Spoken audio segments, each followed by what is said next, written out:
Hey everybody, welcome to Pynk Spots.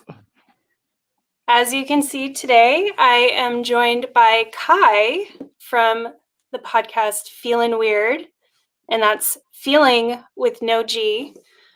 Kye and I recorded an episode earlier this week for Kye's show, and today will be a continuation of that conversation. On Feelin Weird, the episode largely centered around anger and also parental stuff. And today's episode, we're going to continue that conversation, but largely focused around, say, shame and self-judgment. So for those of you who are not familiar with the show, Kye's show, Feelin Weird, is actually a huge inspiration for Pynk Spots, which is why I'm so honored to have them as my first guest. My first official collaboration. Their podcast is Kye talking to other people about stuff that makes us all feel weird. So it's really cool, very comfortable, vulnerable conversations about stuff like ADHD and addiction and all kinds of amazing things. Autism was recently featured, and that's how Kye and I actually got connected. So very honored to have Kye here. Thank you, Kye, for being here. And am I allowed to speak? Yes, please speak. No, you have to sit there and just listen to me. I was thinking, like the whole time, I could just like sit here and look cute. Like that's true. That is But just not say anything. yeah. That would be an amazing. Some people would actually feel that was appropriate. That would be my show, is just have people come on and look cute and watch me talk. Yeah, like I could just be like the cat on the couch. Yeah, and it's like nice. Yes. So Kye is here for more than just looking pretty. We are actually going to have a conversation. So to kick it off, I know Kye's episode hasn't been published yet. It should be Not out. true. I just put it out. What? That's amazing. Okay, yeah. So you could ditch the live stream and go listen to that. However, I would appreciate if you stayed. So as I said, I kind of wanted to kick off the conversation today with something that happened on our recording, and then move forward. But I highly recommend that everyone go check out our collaboration on Feelin Weird. I highly recommend you check out Feelin Weird because it's fucking awesome. It's one of my all-time favorite podcasts. I think it's wonderful. I think Kye is doing some really radical, we talk about queer anarchy here a lot. I don't know that Kye identifies that way, but I think the work that they're doing is extremely radical in the sense of what we've been talking about a lot here, which is building connections with other people, modeling community building, and resistance through vulnerability and honesty. So yes, highly recommend.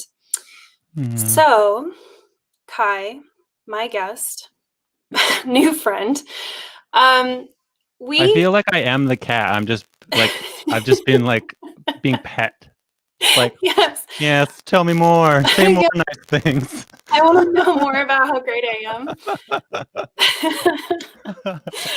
am. Yeah, so Kye, we just had a very intense conversation on Feeling Weird in the best way. It was wonderful. I think we both got into some areas we hadn't expected. And one thing that happened while we were talking was I sort of got caught up in a moment of actual anger. I got actually mad. Not just talking about being mad, as you all know, which is what I'm very good at. I'm very good at talking about feeling an emotion rather than maybe actually feeling the emotion. And I moved pretty quickly out of that into sort of contextualizing what I was talking about and getting myself out of the feeling of being angry and kind of moving away from the content that was making me angry.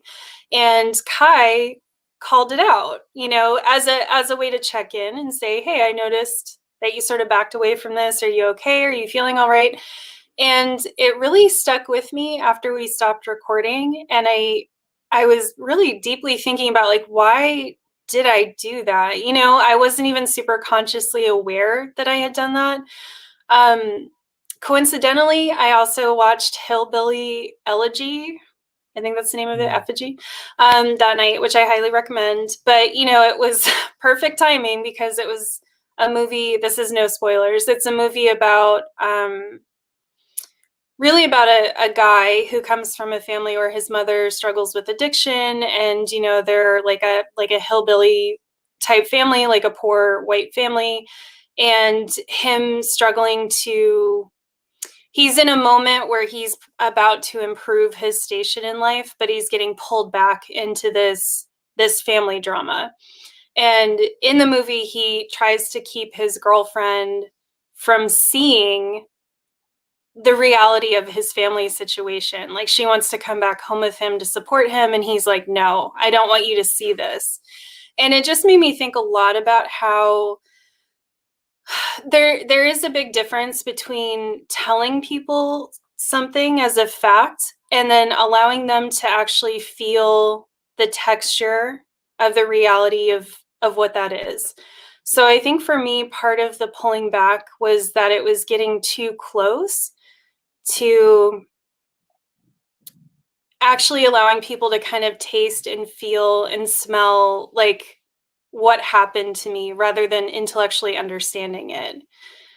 And I do think for me that is tied into a bit of shame. I'm not ashamed of how I grew up necessarily, but I've realized that there is still a huge wall in me between telling people the facts of my childhood and actually allowing people to feel the dysfunction and the poverty and the addiction and the abuse of my childhood. And I think that was a big part of it, was that I was veering into this, oh no, this is getting a little bit too real territory, and I need to step back and intellectualize it so it makes people comfortable. So that's where I wanted to kick it off. That's what I've been thinking about. I don't know if that resonates for you at all, but I know you said for you, just the topic of anger being connected into shame resonated. And I wanted to get your thoughts on that. Well, first of all, I don't want to like enter down this road, but was that a book? Was that first a book, or is that a book? I think so. I think it was. I think I read that. I read that like a couple years ago, and because when you said it, I was like, oh, I know that. But then you said it was a movie. I'm like, oh, maybe I don't know that. Anyway, that's a whole, that doesn't really matter. We love a tangent around here. Don't worry. Oh, and I love going on them. It's what we're known for. One of my favorite roads to go down is a tangent.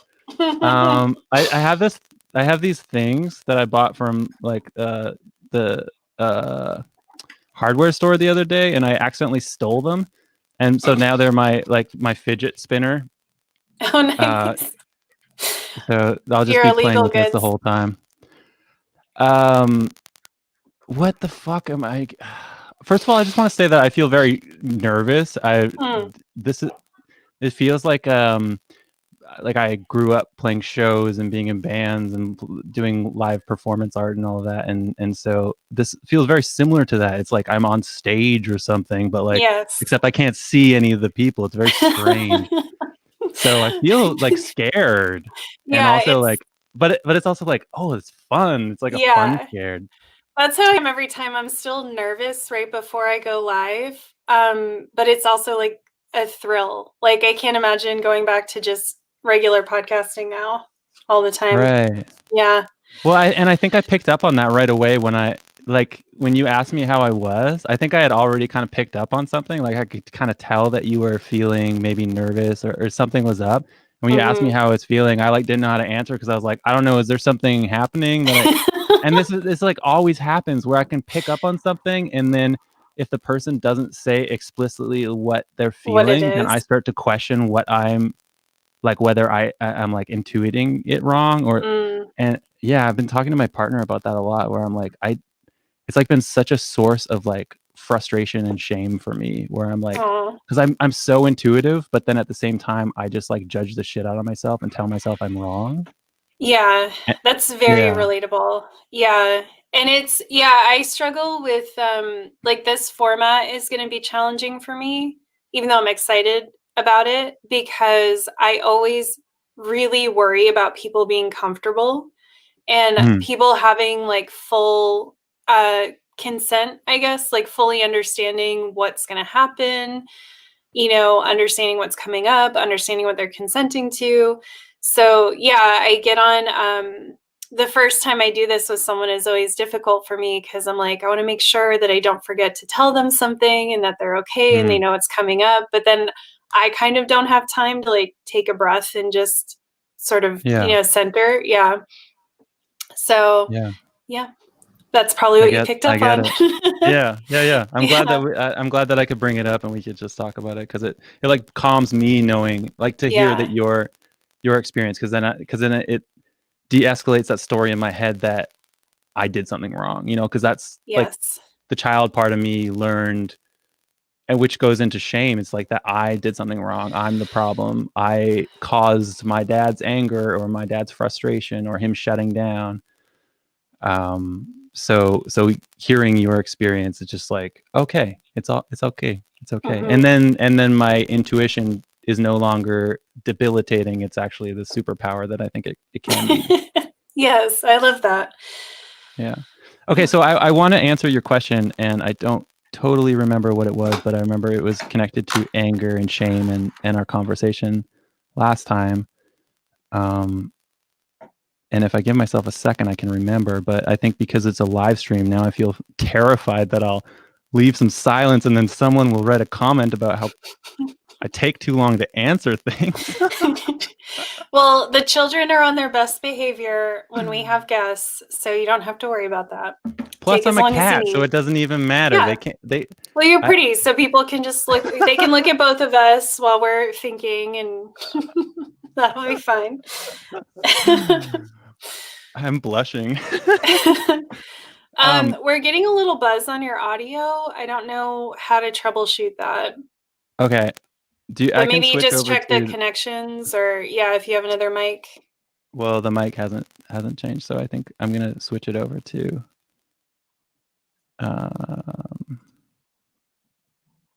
This is also the fun of live streaming. Does that change? Real-time tech troubleshooting. Has that changed my audio? Is there still a buzz? Yeah. No buzz. Okay.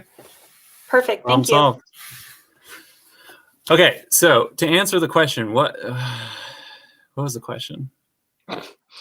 I mean, really just your response. Really just whatever you want to talk about. All right. Can you just let me go? Am I allowed to be a cat? You please.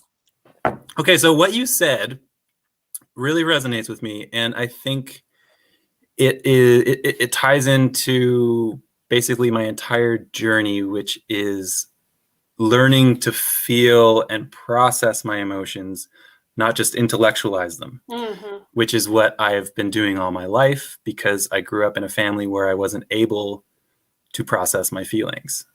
I was, they weren't welcome. They weren't, there wasn't space made for them. So I learned at a young age that my feelings weren't welcome. And so in order to minimize them or I guess I was trying to eliminate them, but really just to survive, I learned how to think my way out of them. And I think that ties into shame because there's so much shame about having the feeling to begin with. And shame, I understand as adaptive. It's something that's trying to protect me in the moment because of the family of origin that I grew up in. I had to adapt to the way that they needed me to be. And so the shame, it is helpful, but at this point in my life, I'm 34, I think. And no, I'm pretty sure I'm 34. And it's very relatable.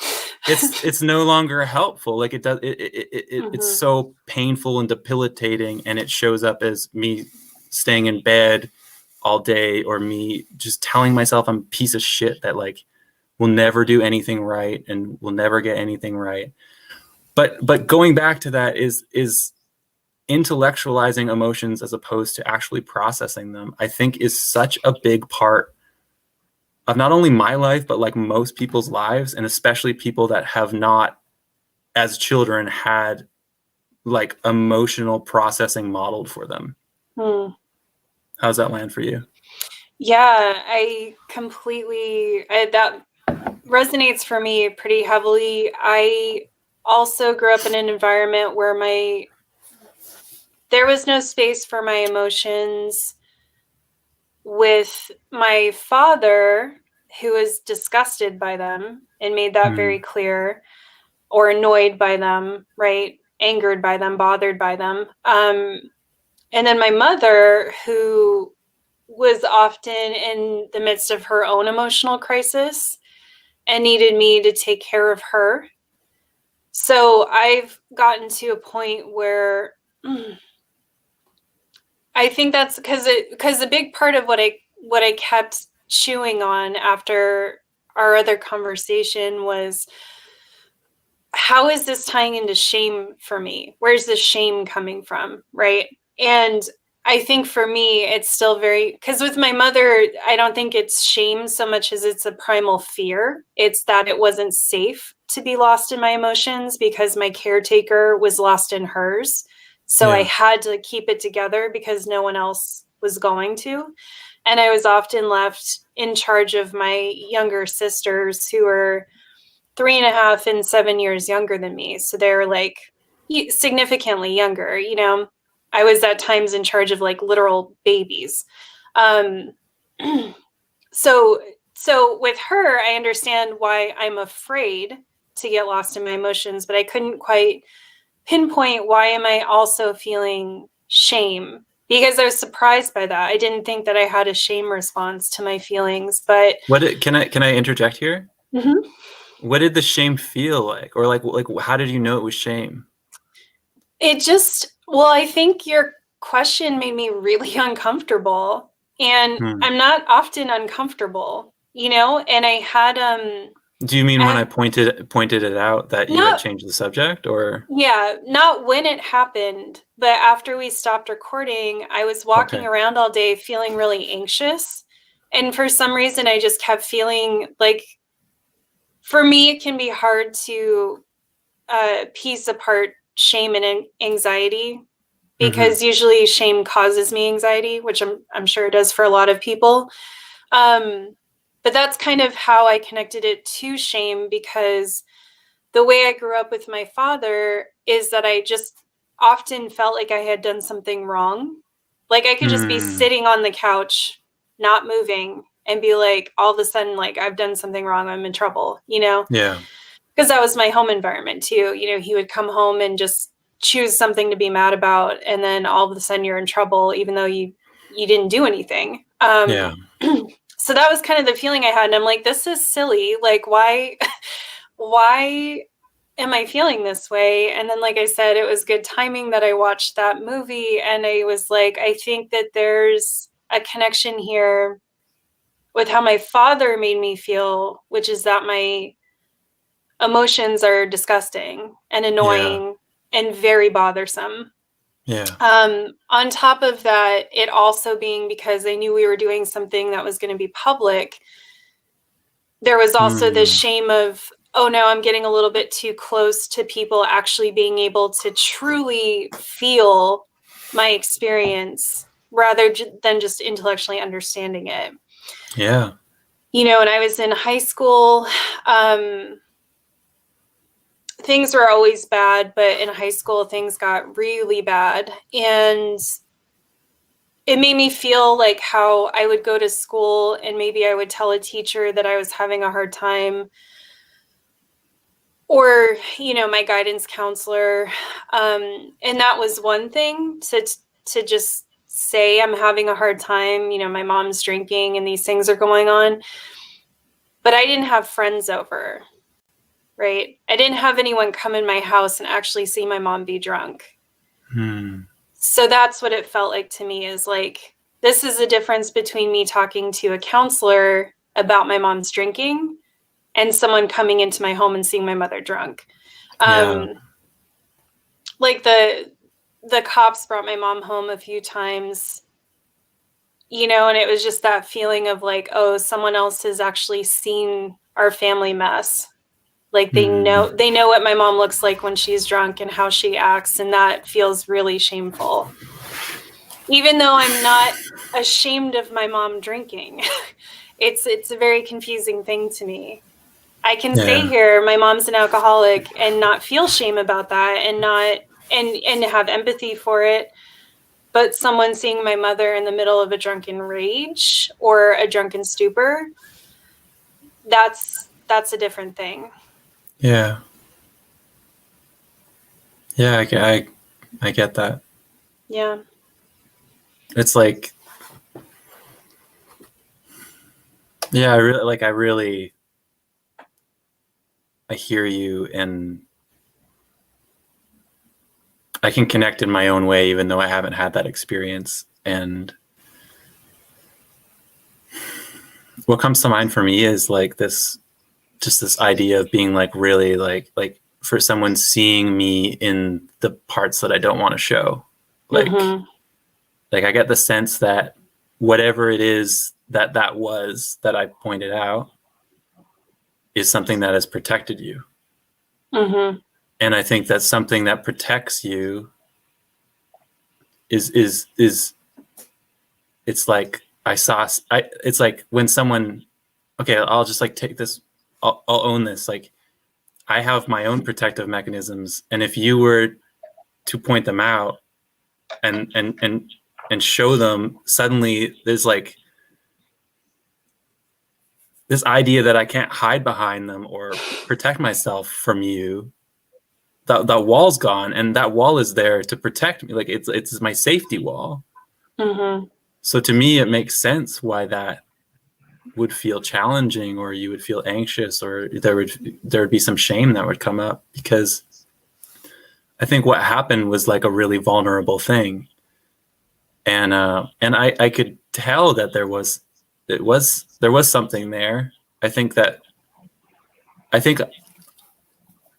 there was this group that I was involved in where we were doing all this kind of like emotional processing, like together as people that were not counselors. It was like pretty radical and cool. But it was also problematic in the way that like people who aren't trained to lead, emotional processing were leading emotional processing, and it could be dangerous at times. But there was, oh, that's distracting. Okay. Sound. There was a person in that group that I was involved with for like 8 months, and everything was always just like up here intellectualizing everything.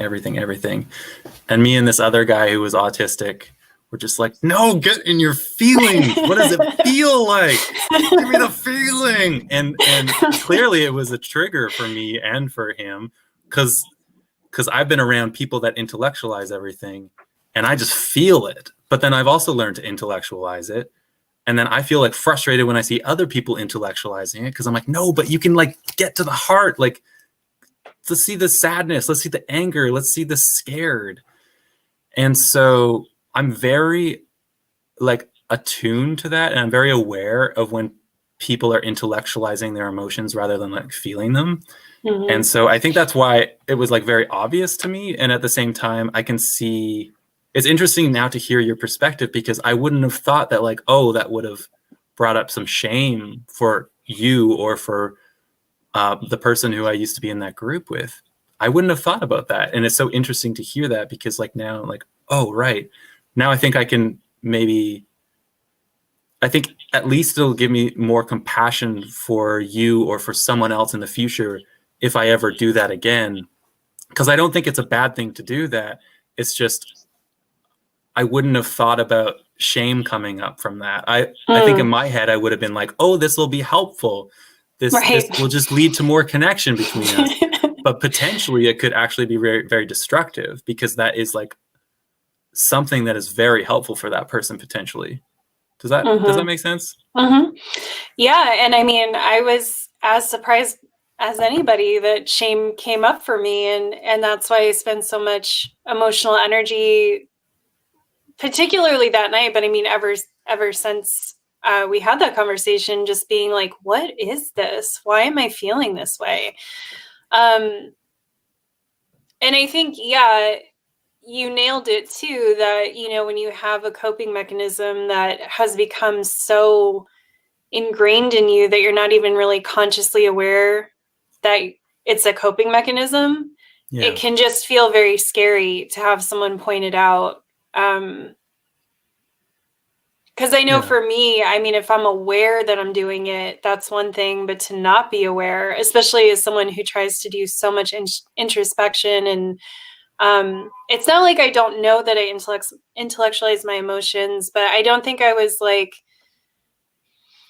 I didn't have this conscious train of thought that, oh no, I'm getting too emotional, I better change the subject. It just sort of happened. And to me, it was interesting because I felt like I sort of lost control a little bit and then recovered, but that's not what you saw. You saw I was getting into a real emotion and then I pulled back from it, So I think to have that other perspective, it just brought up a lot of stuff. And I agree. I think for me, it was something I'm grateful for, and I do feel closer to you and happy that we had that experience together.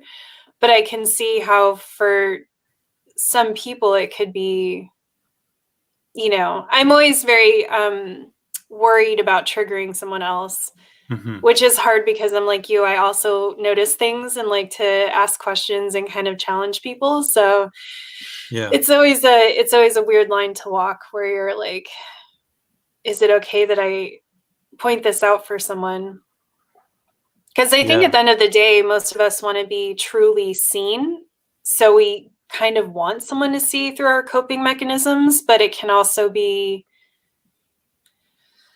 really challenging. And, you know, depending on your mindset and what the topic is, you can maybe not be ready for it. So yeah. Definitely. Like, I mean, I probably appear to people who listen to Feelin Weird, or even potentially to people like listening right now, as if I'm like really good at processing my emotions, and like I'm very aware of when I have all of my defense mechanisms up. But like, a source of conflict between my partner and I, like constantly, is me not wanting to talk about my feelings. Like, I feel a little bit like sad when I name that right now. It's just like, it like taps into like some like really severe pain from childhood that like I need space, and sometimes I just like don't want to talk about it. Like, just and it can almost get to like an aggressive point where like I'll be like very angry, like, leave me alone. Like, I don't want to talk about it, even though, like, you know, logically I understand that processing my emotions with a safe person is very helpful and very connective.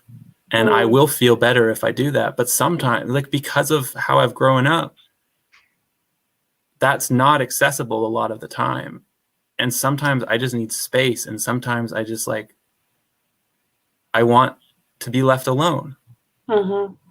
And it's really hard. And then shame will come up because I'm like, fuck, I like wish I could do, like, I should be doing this thing or processing this emotion, but like I just want to like pretend nothing's happening and bury my head in work, or like pretend everything's okay. And like, yeah, that like goes back to our conversation the other day where it's like, I'm like in so many fucking ways. Am I allowed to swear?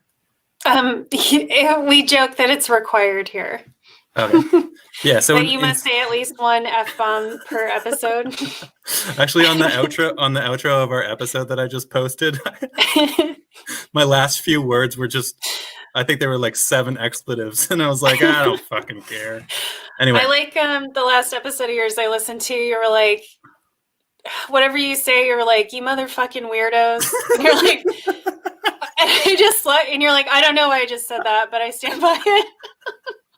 I don't know why. Like, sometimes I just can't help cursing, and I think it's because it's like so wholesome, the whole thing. And then I just want to be like, yeah, but fuck you, get out of here. No, it is because your outro is always, it is so wholesome, and then you're like, all right, you fucking weirdos.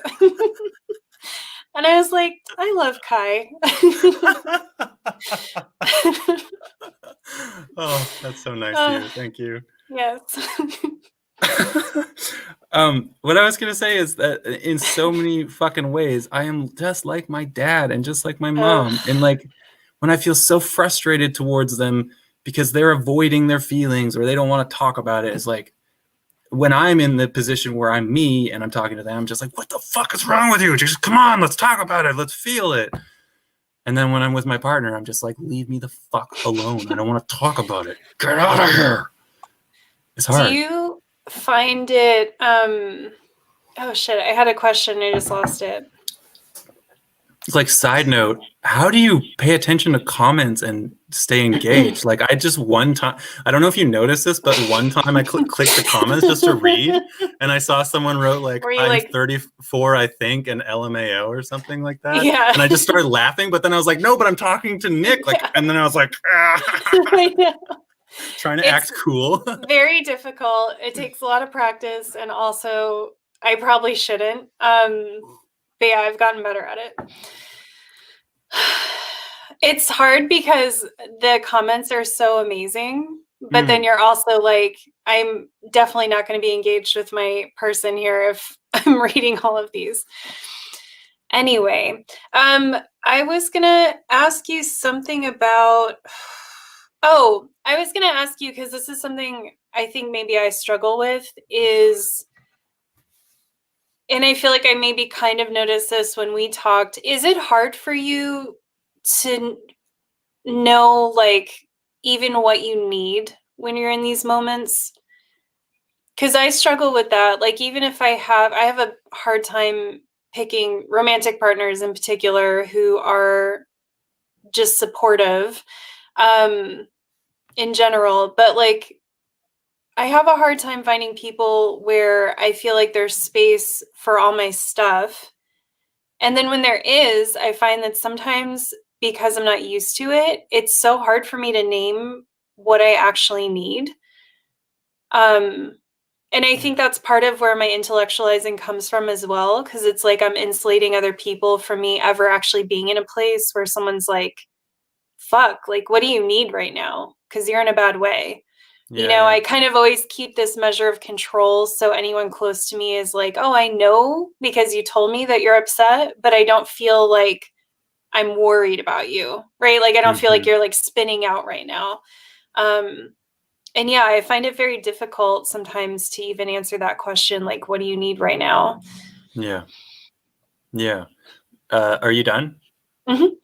Okay. I have a habit of, like, when I have a thought, I like really want to get it out. And sometimes when there's a pause, I'll like jump in. And because my partner is like really like quiet and like reserved, sometimes I'll just like fucking steamroll her, and Yes. it's not cool because like Yeah.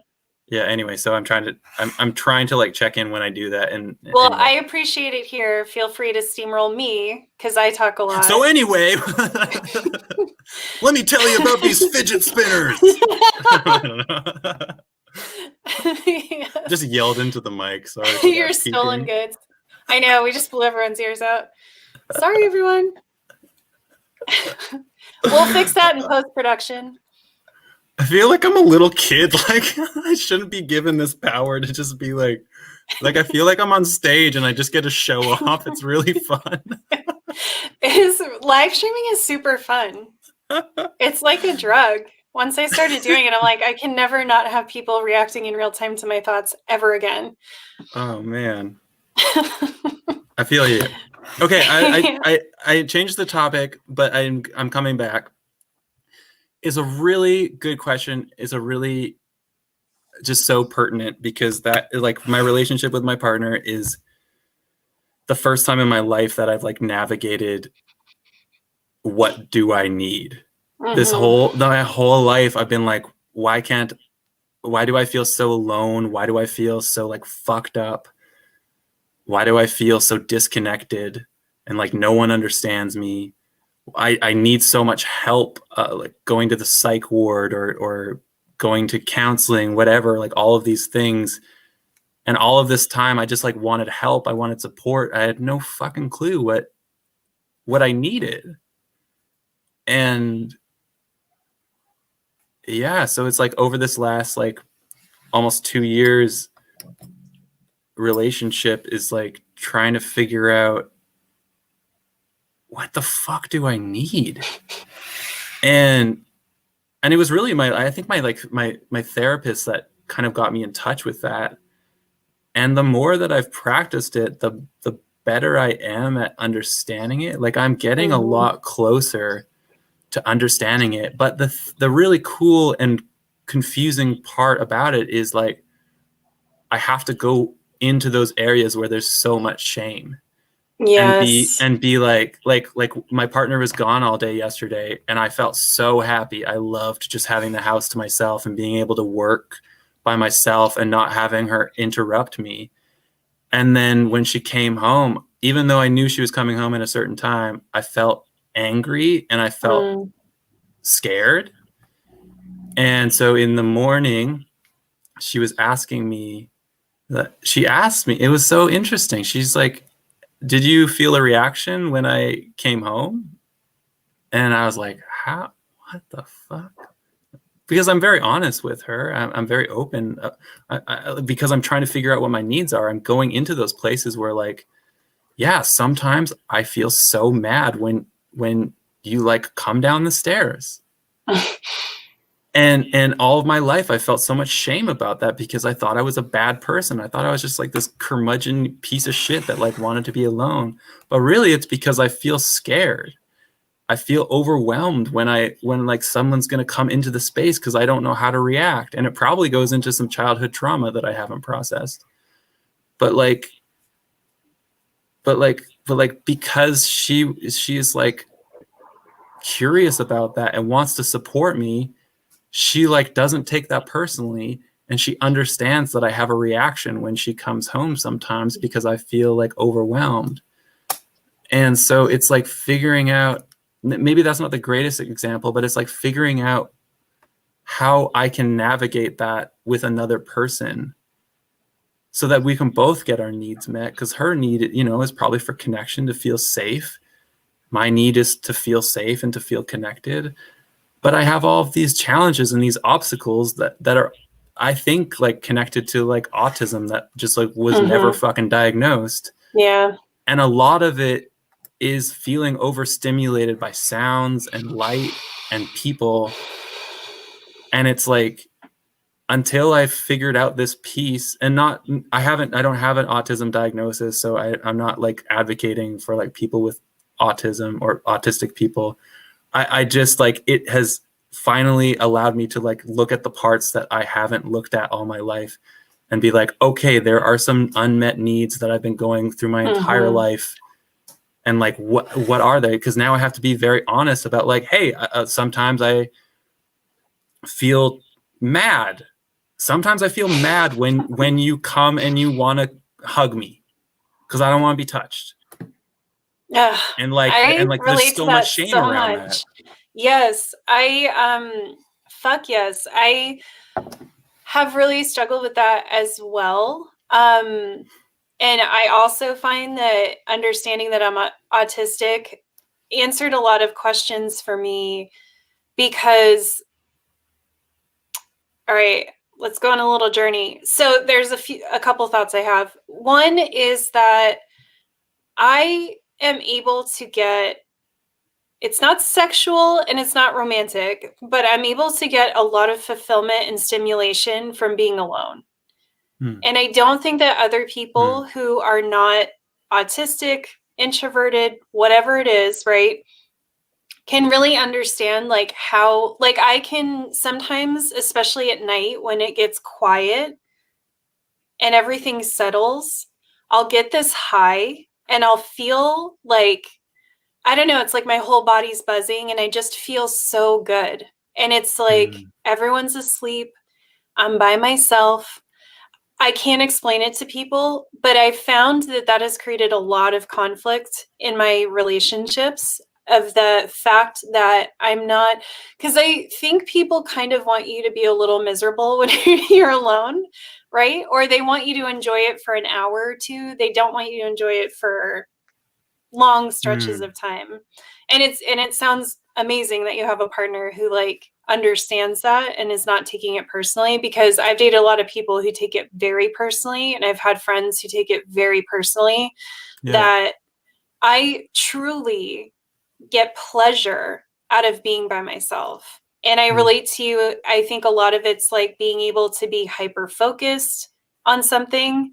I think it's being able to control the noises and the sensations around me, being able to just eat when I want to eat and not have to worry about like making food for someone else, or, there's just a lot of stuff that might sound selfish, but it's really just about sensory management. It's really not selfishness. So my other little point, and then I'll let you talk, is that this has given me, my father is narcissistic and my mother has borderline personality disorder. And so something I've done a lot of work around is trying to process. I used to really vilify people with personality disorders because they felt like they had such a negative impact on me growing up.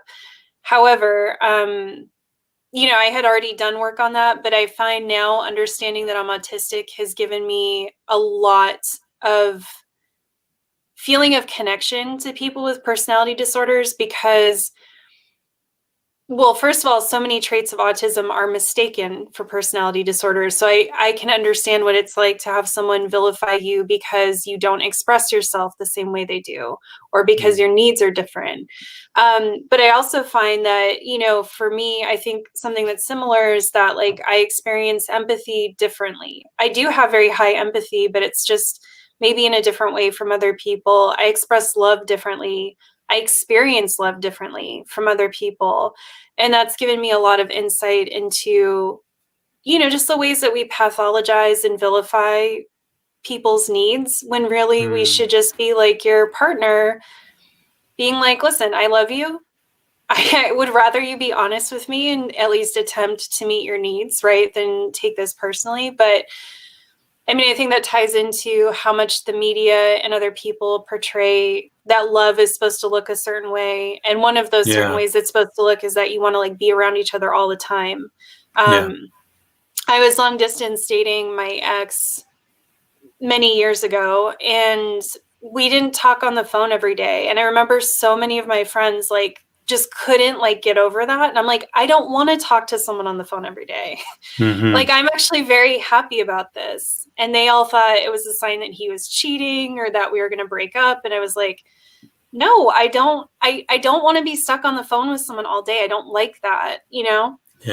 But yeah, we just have these preconceived notions of what partnerships look like or friendships look like. And I think it's really difficult as neurodivergent people with certain needs, to not feel like there's something wrong with you for the needs that you have. Yeah. Thoughts? Yeah. To like, what comes to mind immediately is like in the Feelin Weird episode when I was talking about the school system doesn't work for everyone. It didn't work for me. And then you said it didn't work for me.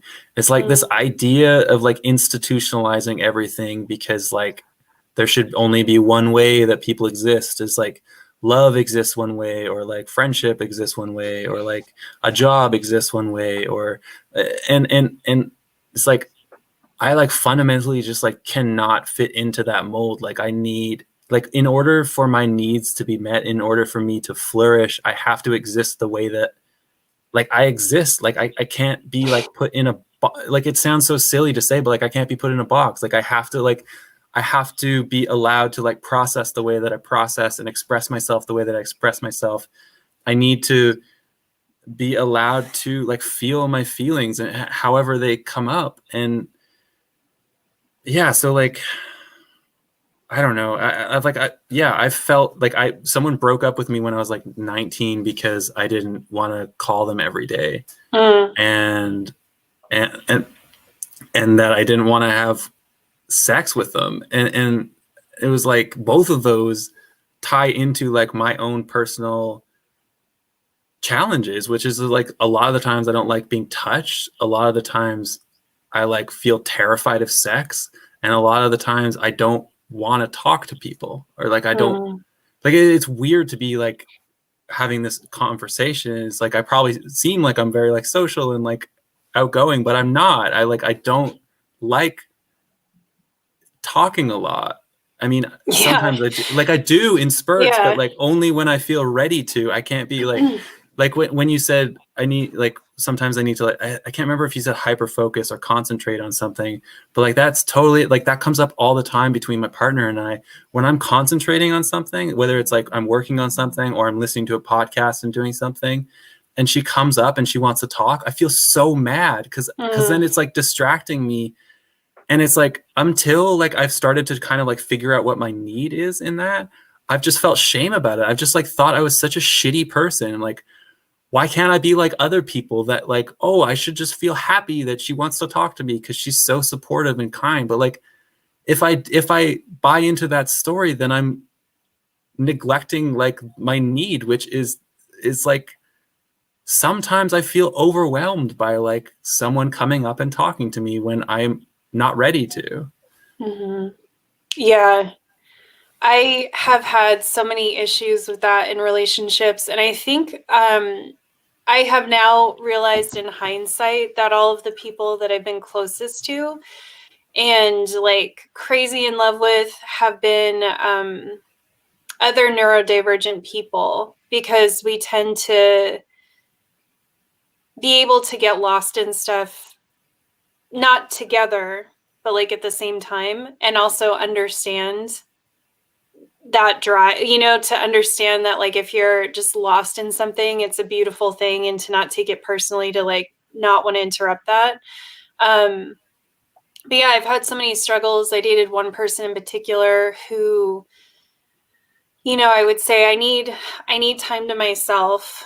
So I would take a night off, and then the whole time he would be texting me being like, "How's your night off going?" And I remember just having it's not a night off if you're I'm texting me. I'm going to murder you. Like, I cannot believe that you're texting me right now.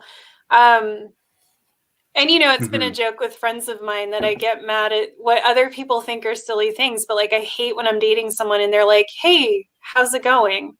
I'm like, "What? Do you have something to say or not? Like, why are you interrupting my day with this? It's ridiculous." So yeah, it's really difficult. But I had the same I had the same experience as you, is where I knew enough to know that I'm setting a boundary and this person should just respect it. But I also, of course, felt, especially as a person conditioned female, right, that it's like weird that I don't love that my boyfriend's texting me and wants to be around me all the time. It's weird that I get lost in things and don't need other people for long stretches of time. And I've had the same experience of like this just rage at being interrupted, or having like plans. Like if I have to stop doing something to go meet people, I get like so irrationally mad at them. And I'm like, these people just want me around. I agreed to go to some event, and now I'm like weirdly mad at people while I'm walking there because I had to stop doing the thing that I wanted to be doing. And yeah, I have for a very long time, I have felt really deep shame about these instances of anger. And so figuring out that I was autistic and that it's coming, it's just something that happens to us, that's just how we're wired. When we're touched when we don't want to be, or interrupted when we're really deep in something, like we just get mad. It's helped me to start to make a lot of peace with that, and to really have more pride in advocating for myself, because when I would advocate for myself, it was often in a very apologetic way. It would be like, "I know, I'm sorry, but like, I really need a night off. I'm sorry, I know." And I would make jokes about how I'm sorry, I'm like, so weird. Yeah, I would make jokes about how I was like a little snowflake and I just couldn't do social things 2 nights in a row. But now, yeah, it's just been much more empowering to That almost sounds just be like, this is how my fucking brain works. And you know what? I like my brain. I like how I am. And I want to accommodate it because it's wonderful. I was going to say that kind of sounds like some almost like covert shame or something. I don't even know what that would be classified as, but like that kind of like, I don't like when I'm making jokes about how weird I am or something. Like, I think that's just like another way of expressing or having shame. Branding built around how weird you are.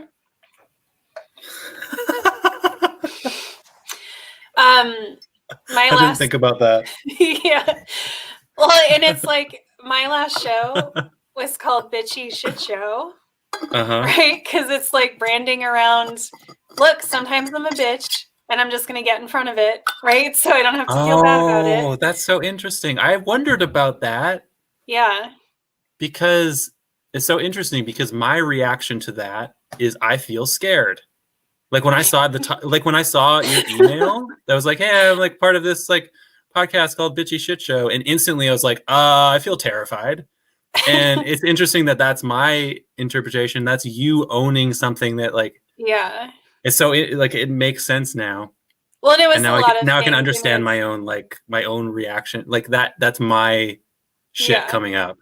Did you think that I was going to be a bitch, or did you think that I was going to require that you be a bitch? What made you afraid? Maybe both. I think I just feel like because of where I come from, I feel I don't know if this is safe to talk about, and so I'm just going to dip my toe in. I feel very scared of anything related to like social justice warrior. And because I once was one and I shit all over people on the internet, people that I even knew.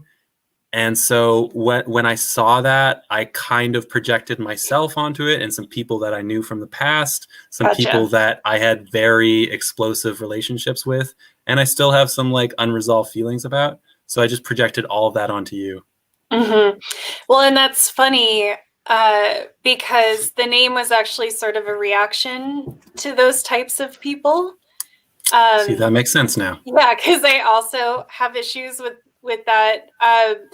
My first podcast was vegan branded, and we ended up basically leaving the vegan space because it was just like that. It was a mess. And I just got so disillusioned to movements in like SJW spaces.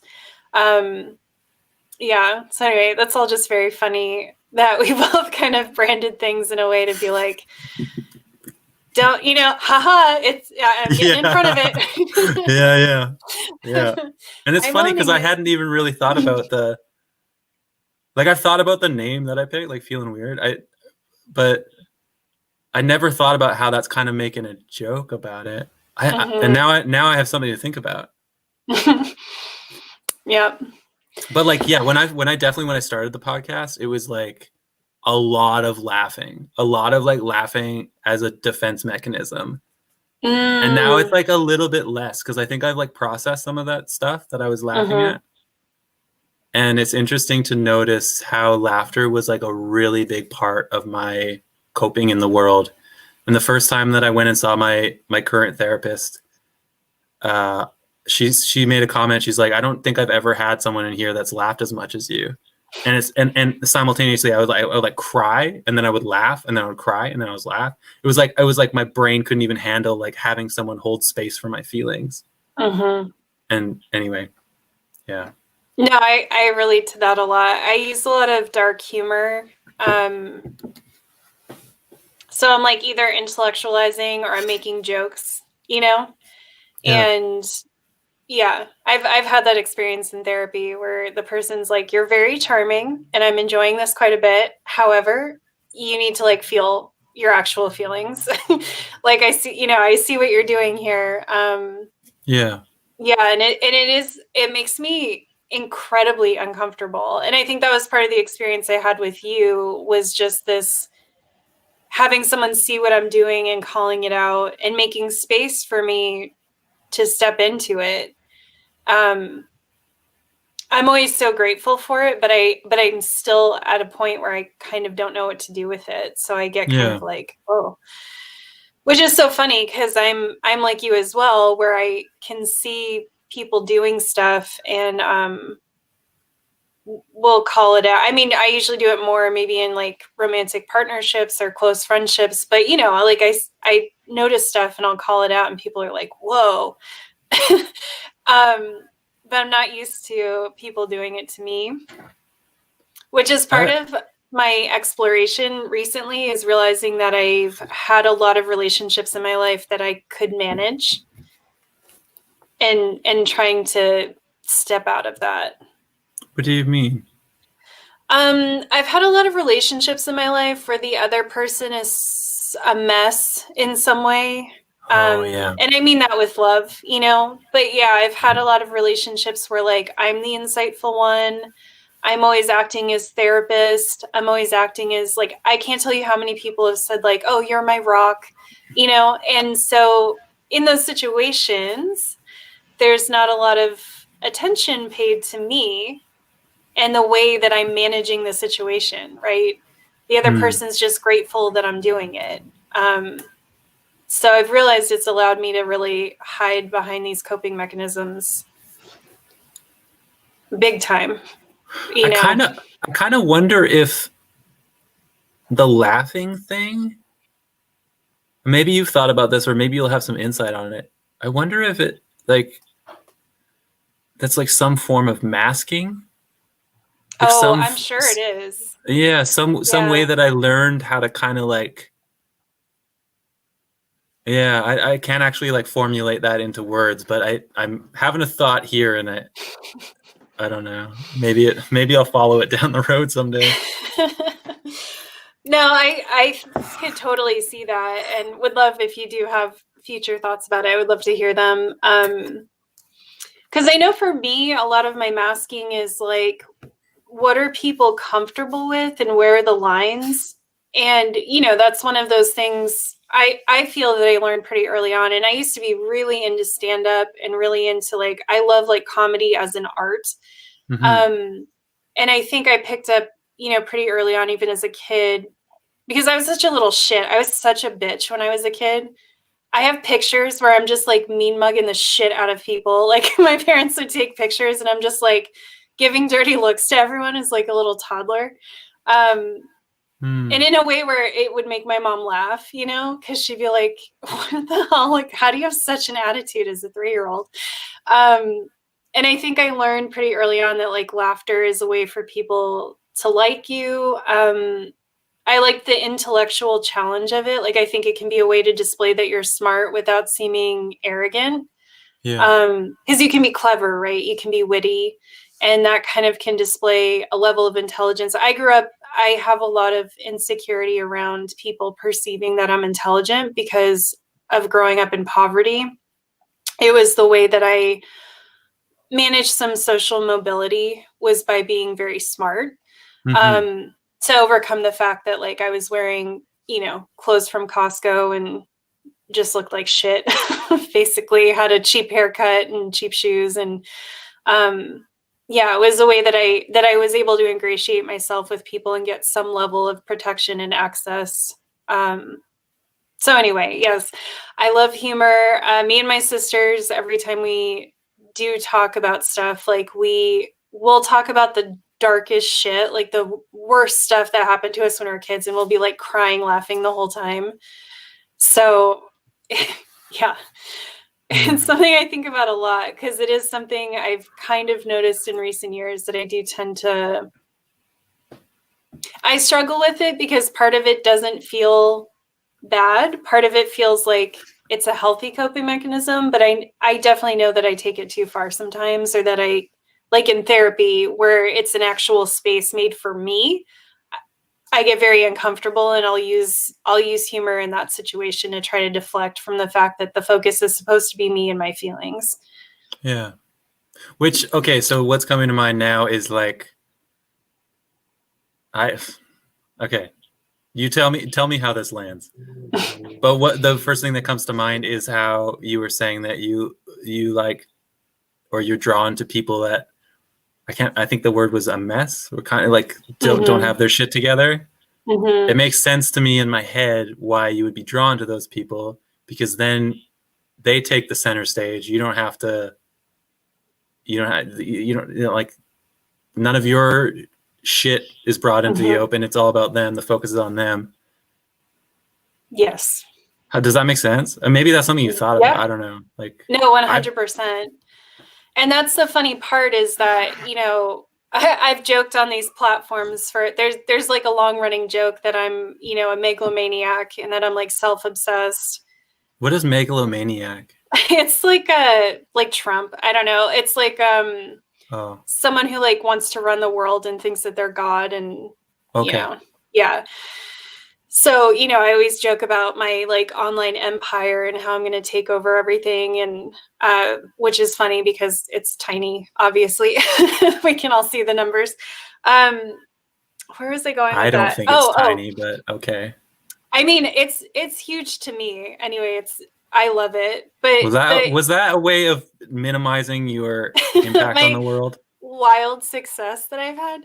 No, it's not. It's just funny. I think what's funny to me is that I've been involved in like web design and certain things for a long time. So I have a very clear understanding of what is big on the internet. versus what's big for me and my little niche corner here, so it's just my sense of humor. I think it's funny to brag about being like incredibly famous when I have like 800 subs on YouTube. But then at the same time, I do actually struggle sometimes with like things related to fame. Like there are spaces where I go into, and this is actually all connected to what you just said, so it's not a total tangent, but having these platforms, my former co-host and I used to we would get invited to go to conferences and conventions and speak publicly. And so we would meet fans and we would travel all over the world to do this stuff. And it was very weird to realize that like we actually were the center of attention in a lot of spaces and how incredibly uncomfortable I was with it. And I always thought that I would be. Like, fame was never something I wanted. My long-running joke is that I want to be a best-selling author under a pen name and have no one know who I am. Because it's like, I want my work to get to a lot of people, but I don't actually want to be, like, famous, Yeah. And through that, I've kind of... So the joke is that, I think for a lot of people, especially because now I can talk a lot and I can take up a lot of space if I need to, but I actually do not like being center of attention in any situation. And I very much have noticed that I'm drawn to people where, yes, they take up a lot of space in a lot of different ways. And then I get to choose what I'm allowing to have some focus and then kind of tightly controlling everything else. That makes sense. And it's kind of hard to, again, I don't really want to have that dynamic anymore. I don't want to be in the role of a caretaker anymore. But the thought of being in a relationship where there is a lot of space for me still gives me that same really uncomfortable feeling that I get when I'm in a therapist's office and they're like, okay, but like, I'm here for you. You can really talk to me. Yeah. Even sometimes the way my therapist would just ask, how I feel about something with just such attention, I would just get so rattled by it, Do you know what the feeling would be? Like just hypothetically, what would potentially come up if the therapist asked you, like, how do you feel? How you feel about that? I think, and I wonder if this is part autism as well. Sometimes I would be confused because sometimes I would think I had told her how I felt. Right. So I don't know if you have this experience in therapy, but sometimes I feel like they're digging for something more. And I was like, no, I just gave it to you. Yeah. So I think that was part of the fear too, is that I would find myself falling into a role where then I was trying to figure out what she wanted me to say. Mm-hmm. Right? Yep. I know that one. And that seems to be a pretty immediate response, is to be like, what does this person want to hear? Yeah. And to also feel like I need to have an answer fairly quickly. I find it torturous to be quiet and then to kind of be like, I don't really know. I find that very uncomfortable. Wait, I lost you there. To be quiet and then what do you mean by that? So like if she would ask, how does this make you feel? And I'm thinking, I don't really know. I wouldn't necessarily be comfortable just sitting in silence and thinking. Yeah. And then coming to like, I don't know. I would have this feeling like I need to give her something concrete, And that was really hard for me. I actually have a lot of anger at my former therapist. And one of the things I'm really angry about that ties into this is that, after I realized I was autistic, because I had stopped seeing her for a while for mostly just busyness and money reasons. So I contacted her and I was like, I think I'm autistic. Is that something that you could help me? I know I can't get a formal diagnosis, but like, can you help me kind of maybe unofficially diagnose me with it or whatever? And she's like, sure, we can go through the DSM together. And she's very radical, which I like about her. So she's like, I also just empower you. If you really feel like this is you, then like I empower you to like diagnose yourself. But she asked me, she was like, how do you feel like this would change things for you? Like, why is this an important thing to you? Mm-hmm. And I got so fucking angry. And I'm still so angry. And of course, I didn't express it to her. I tried to come up with an answer I thought would make sense to her. But that was one of the things, like, because of stuff like this, like when you ask me and I feel like I've already answered you and then I get really confused and then I feel like I need to perform, like that is an autistic kind of thing to do. And I want you to know that. I want you to understand how my brain works. So when we're talking to each other, some of this stuff makes sense. I also had the vague sense that she thought that I had a personality disorder. And again, not to malign personality disorders, but I don't. And that really colored the way that she would interpret things that I was telling her. Like I was trying to talk about a relationship that I now in hindsight do categorize and see as abusive. And for years, I would try to talk to her about this relationship, and she would always kind of have this like half smirk and be like, well, like maybe you just need to understand this other person's perspective, or maybe this person is just trying to do this or that to you. And I'm just like, now, and I remember just being like, listen, I'm mad. I was so frustrated because I was like really mad at this person all the time. And I felt like a monster. I'm like, why am I so fucking mad all the time? But now I can see it as kind of like this autistic cry for help of like, I need someone to validate that this situation is not okay. And then I can do something about it. Right. But like, I need this person who's in a caretaking role to be like, yeah, this sounds a little off. Let's talk about it. It would be things like I would feel like this person was stealing my identity in certain ways.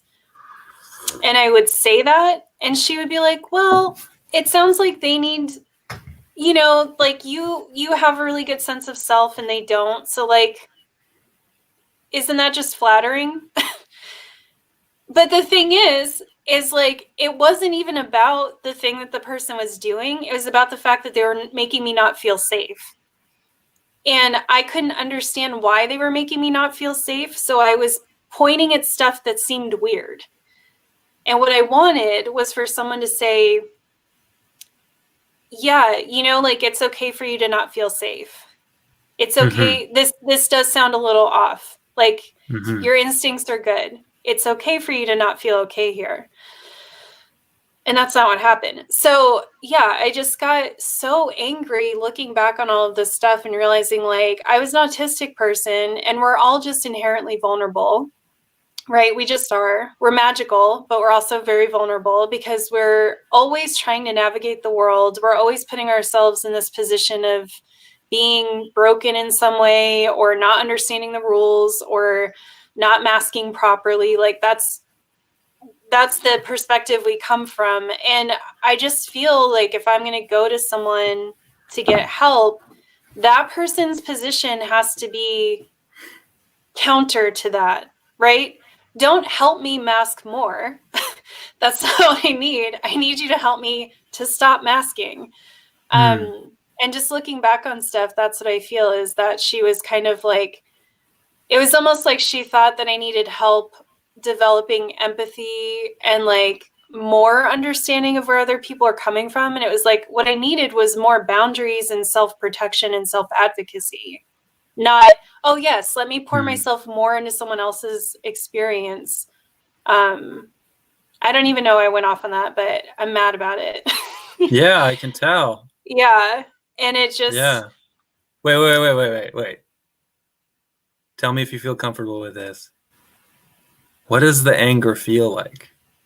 And don't get into the story. Just what does it feel like in your body? It it makes me feel very like physically violent. Hmm. It feels where? it feels like it that's a good question. It's usually like a torso through my arms kind of thing. Yeah. It feels like I need to like do something. Yeah. And I think that's a big reason why I shy away from my anger, because it always expresses itself very physically. Right. I don't hurt people, but I've always thought like maybe I could or would. And that like scares me. I even had a thing last night where my keyboard was being weird, and I just ended up like smashing it on the table and just yelling. And it was like I just get this full body rage, and it just comes out of me, and I'll either yell or I'll like throw something. And I'm very careful to not do it to or around other people, because I don't want them to be scared. But like, that's what it feels like. And when I think about her, I just feel like I just want her to like understand how mad I am, you know? I don't want her to be ashamed necessarily, but I just need her to understand like how poorly she met my needs. The therapist, and like why? Yeah. I've thought about like writing her a letter and probably like not sending it, but I feel like it's just been bothering me, and I feel like it's something I have to like get out. Because I can see now it was a cry for help. It was like, hey, things don't feel right, but I'm in my default of blaming myself. Yeah. You know, but like you're someone, maybe you could validate for me that this is okay for it to not feel right. And that maybe some of this behavior is weird, you know? And instead it was a confirmation that my behavior and my perspective is weird. Which is not helpful. Yeah. It sounds like you're getting more of what you didn't need when you're going to someone for something different. And like, I don't know if you noticed my reaction when I can't remember what you said, but was it she, your therapist? Yeah. When she was explaining the other person's perspective to me, I'm just like, what? You're a fucking therapist? You get paid to do this? I don't do that. And I know I would not do that. That's a fucking wrong thing to say. It's not about the other person. Yeah. It's like that has fucking nothing to do with it. If I'm in the therapist's office, it's about my feelings, my experience, helping me process the shit that I haven't been able to process. And if she's like, well, you haven't thought about the other person's perspective. What the fuck? Like, I could talk to my mom and she would have told me that. And then I'd be like, oh, great. Yeah, I'm fucking stupid again. But like, no. Okay. So this is why I love my therapist, because she's like, she would never do that to me. It's always about like, and how does that feel? And if I say like, I don't want to talk about it, she'd be like, okay, cool. All right. What do you want? What do you need? And so it's like, I think there are so many bad therapists out there, and I feel so fucking mad about it. Yes. I feel it. Well, so what does yours feel like? It's more like I just want to yell and like punch a pillow. And when you're talking about the violent thing, like I remember this period where I was living in a trailer and I was fixing it up. And I went through this period where I was just feeling so angry. Like I'd try to fix something and I wouldn't be able to do it. And this rage would come over me. And I like at times I would just scream, and I'd be like in the middle of the woods in this trailer, and I'd just be screaming because I couldn't like get the battery to work. And I was like, I'm a fucking child. But like that was the first step towards learning how to process my anger. And it's still very, very, very, very hard for me. But I'm more often than not, I'll like scream into a pillow. And that's how I process it. And like when I actually fully process it, I feel so much more like, oh, as opposed to like, oh, or like repressed and like stuck. And I think that's one of the biggest misconceptions. Like, even when I was kind of entering into that emotional processing group or my therapist, I was still kind of like, I don't know if like processing anger is actually like helpful or like safe. I was kind of like unsure about that. And now I'm like, fuck that. Like, if you got to scream into a pillow, scream into a pillow. If you got to punch a thing, punch a thing. It's about like processing the feelings in my body. It's about like letting it out and not just repressing it, because I think that the problem is that eventually it does come out, and it comes out in really destructive, violent ways. And it often hurts other people or things, as opposed to an inanimate object like a pillow in a safe space where no one else is getting hurt. Yeah. Yeah. And I think I internalize a lot of my stuff, and I do hurt myself when I don't let it out. You know, I find so many different ways to like hurt myself, and I have a lot of rage around being clumsy. I'm very clumsy, which I have heard can be an autistic thing as well. And it's something that I've been shamed for my whole life by everyone. And so, yeah, I'll like stub my toe on something, and I'll just have this rage that overtakes me, and it's like I want to burn the house down because I stubbed my toe, you know. And I think I can see what you're saying, because I do think a big part of it is having these big feelings. Ever since I remember being a little kid and just having really big feelings, and knowing that those feelings were unsafe in one way or another. And I think for me, a lot of that like escapes a little bit as just this rage, rage at like something so silly, and like, yeah, stubbing my toe, or I drop stuff all the time. I get so mad when I drop things, you know, like I'm a terrible person. I have to buy these industrial cases for my phone because I'll drop my phone, break it. And yeah, I just get so enraged. And I think so much of it is just tied to this feeling of like being a fuck up and being clumsy and having people make fun of me. And it's like, I don't know why my body's this way, but it just is. And it always has been my whole life. And, you know, just so many things, like I would hurt myself as a kid being clumsy. And instead of being cared for by my parents, it would be like they're just mad at me because I'm hurt. And now that's like bothering them. Yeah. And so, yeah, I can see that.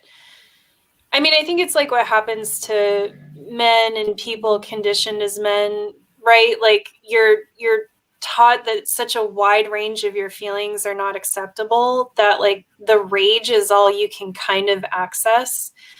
And I've always struggled with that as someone like conditioned female, and there's some evidence of this with like autism and stuff too, that like female autistic brains map similarly to like neurotypical brains of men the same age, or male brains the same age. And I've just always had this rage that like so much of what I experience in anger is so physical, and it's just, I was taught that was not like an acceptable thing for me to feel or express, you know, because girls aren't supposed to do that. Girls aren't supposed to have full body fucking rage where it's like, I literally could like burn this house down right now, or break things, or just yell, you know, I could just scream right now. So I think it's just a lot of conditioning early on for a lot of people, that you learn like these things aren't safe. And I think for a lot of us, like anger is the first emotion that you can start entering into to start opening that door and processing stuff. Yeah. But it's hard because it's really scary, I think. Yes. To get through it. And I know for me, the thought of like allowing someone to see me like that is incredibly frightening. Yeah. I would be very ashamed if someone saw me like in that way. I had a partner for 7 years once, and we had a really intense, very unhealthy relationship. And he was very like controlling and dominating in the relationship. And I remember one time in 7 years, I yelled at him, like actually screamed, and he just stopped dead in his tracks.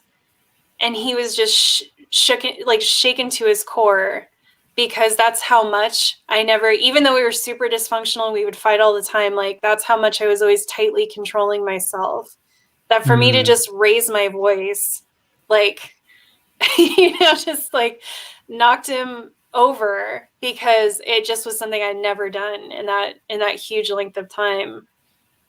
Because I'm scared of it, Yeah. It feels so overwhelming in the moment that it feels like if I open it, it's just never going to end and it's going to escalate.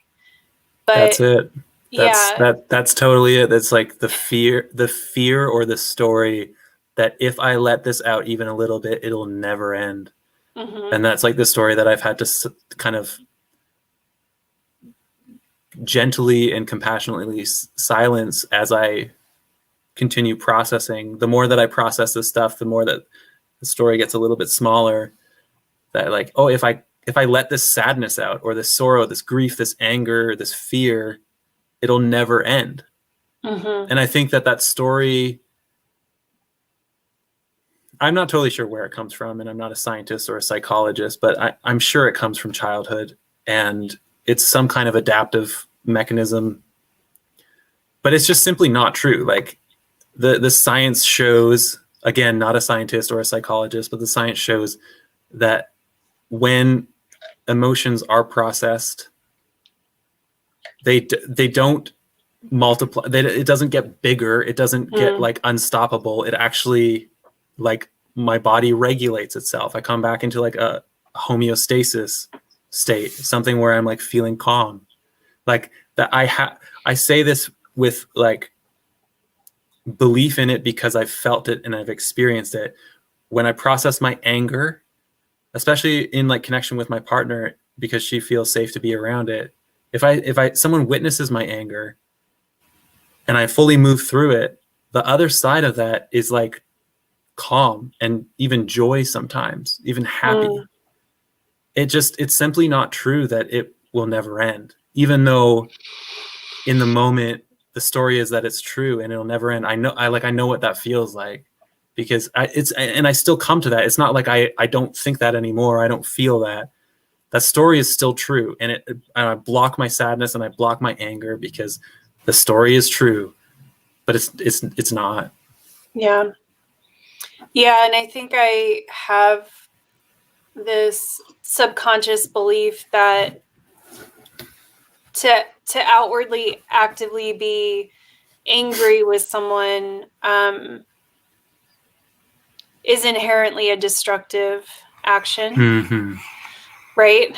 But the few times that I've let it come through a bit, it actually has, for the most part, been pretty healing and connecting.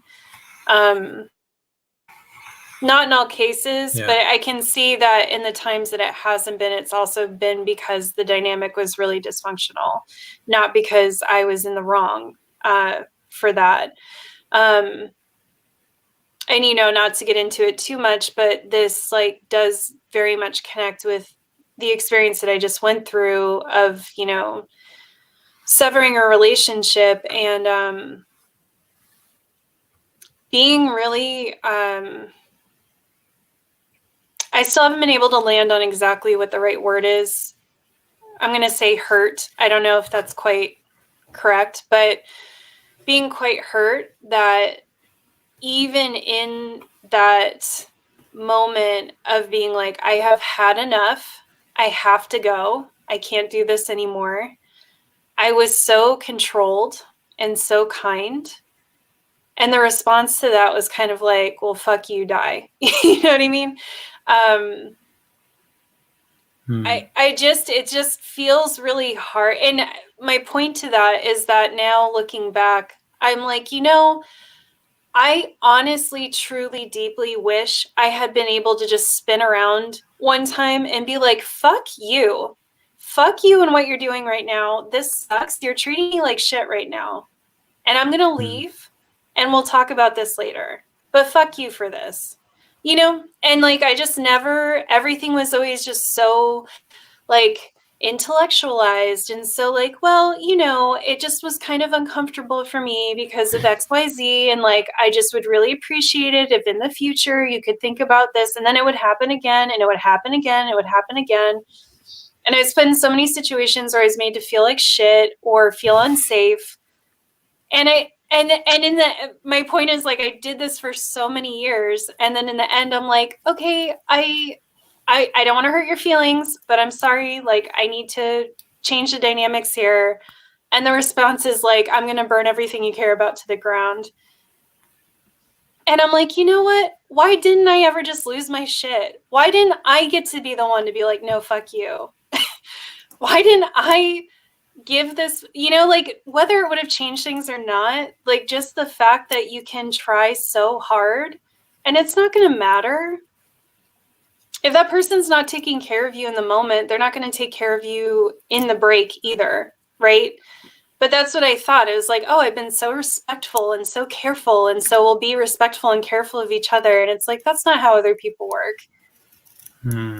And now, now I'm just thinking about how many times I was just so mad and I was just holding it down and being like so controlled. And I'm like, I wish I had just been like, this fucking sucks. I'm out of here. Fuck you for this.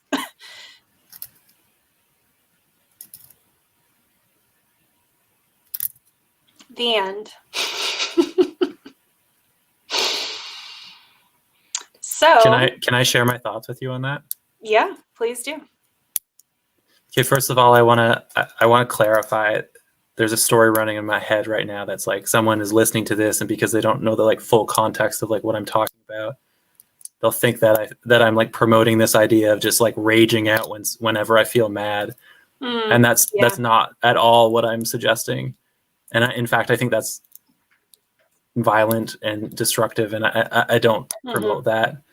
What I'm talking about is like processing it by myself or with someone that feels safe to do so, like with their consent, and getting into the feelings and not the story, not what I think is happening, just like exactly what's happening in my body. And I just wanted to clarify that because I really to me, nonviolent communication is very important to me. And so what I'm hearing you say, or what I'm interpreting, is that your needs were not being met along the way, and you pushed your feelings down, you pushed your needs down.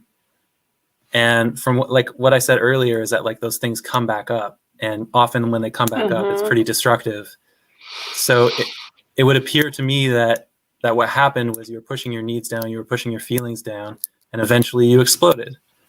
And like naturally that is what happens. And because like humans I didn't explode. Oh. That's what I'm saying, is I didn't explode. Right. I always tightly controlled everything, and then the other person exploded. And I'm not saying like I would have wanted, because I agree with what you're saying. Like, I don't think it's great to just Hulk out on people, you know, and just think that that's like a healthy way to have an interaction. I guess what I'm trying to say is like, I never just showed that I was angry. Yeah. I never just allowed it to be known that I was angry. And even till the very end, I controlled and was like, I'm trying to not make you feel bad. I'm trying to protect your feelings in this situation. And now looking back, it's like, I should have just been like, hey, like, I'm pissed off about this. This was shitty, you know, and we can talk about it next time we talk. But like I was put in a lot of situations, and it ties into understanding that I'm autistic now too. I was put into a lot of situations that were just not safe or okay for me.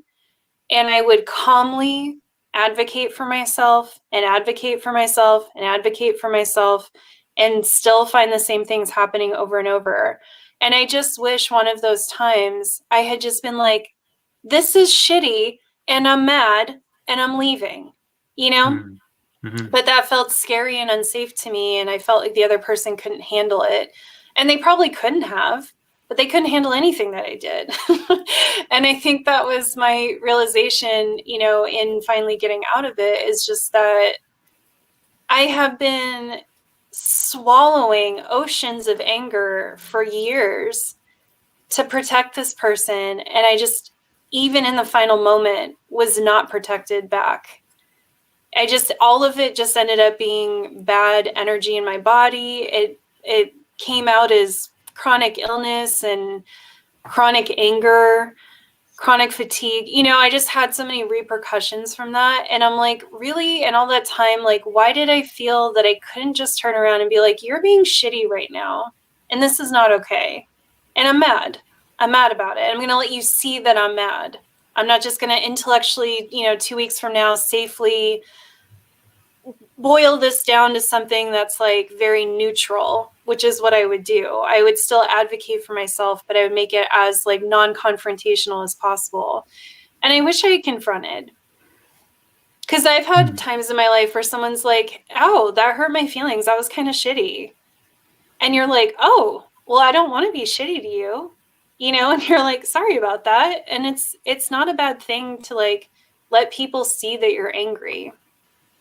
But I agree with you. It's different than taking your anger out on people or exploding on people. I think those are different things.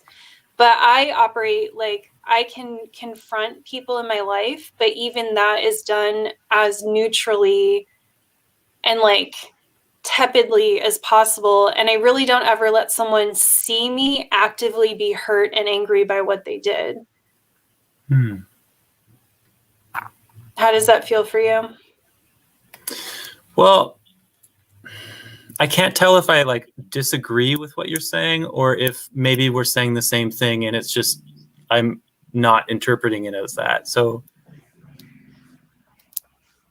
yeah, I'm just like I'm listening to and I'm trying to follow, and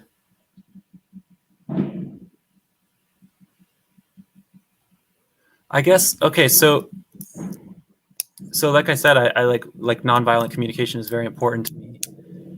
And I think that it makes sense to me because of just the way that like my brain works, and because of the trauma that I've experienced. I feel really scared of people showing their anger, especially men.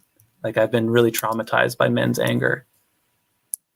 And for a long period of time, I didn't even have any male friends. I wouldn't even associate with people that I perceived as male, or I just felt too scared. And so I guess I'm coming from a perspective where I feel really scared of people's anger. And so I think that maybe my trauma is getting wrapped up in your story, and maybe I'm not totally understanding what you're saying. But I feel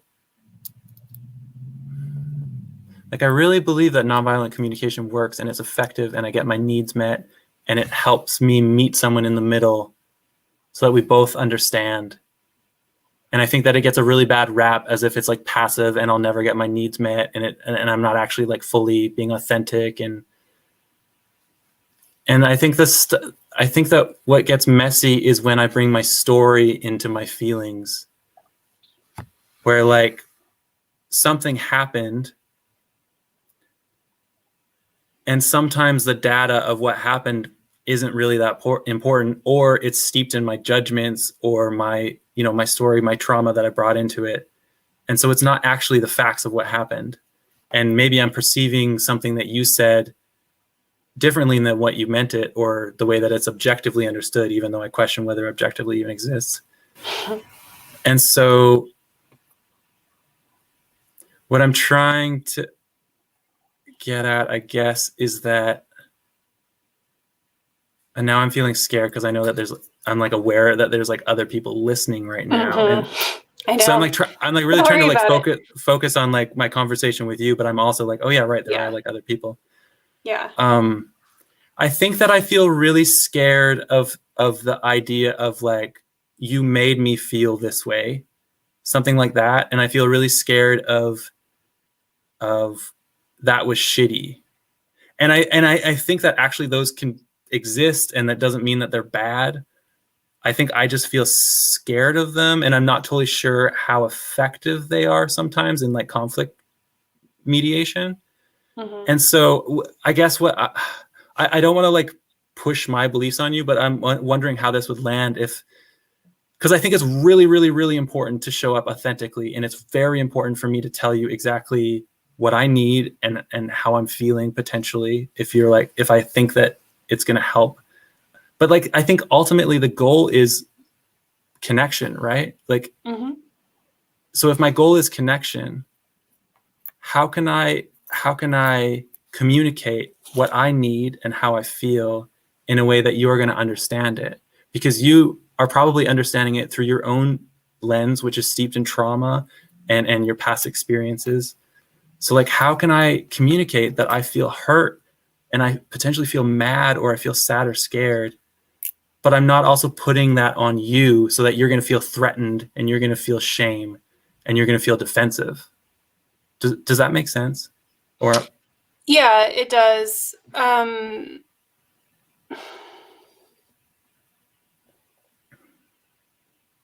I mean, I don't disagree. I also am a big fan of nonviolent communication, and I do think that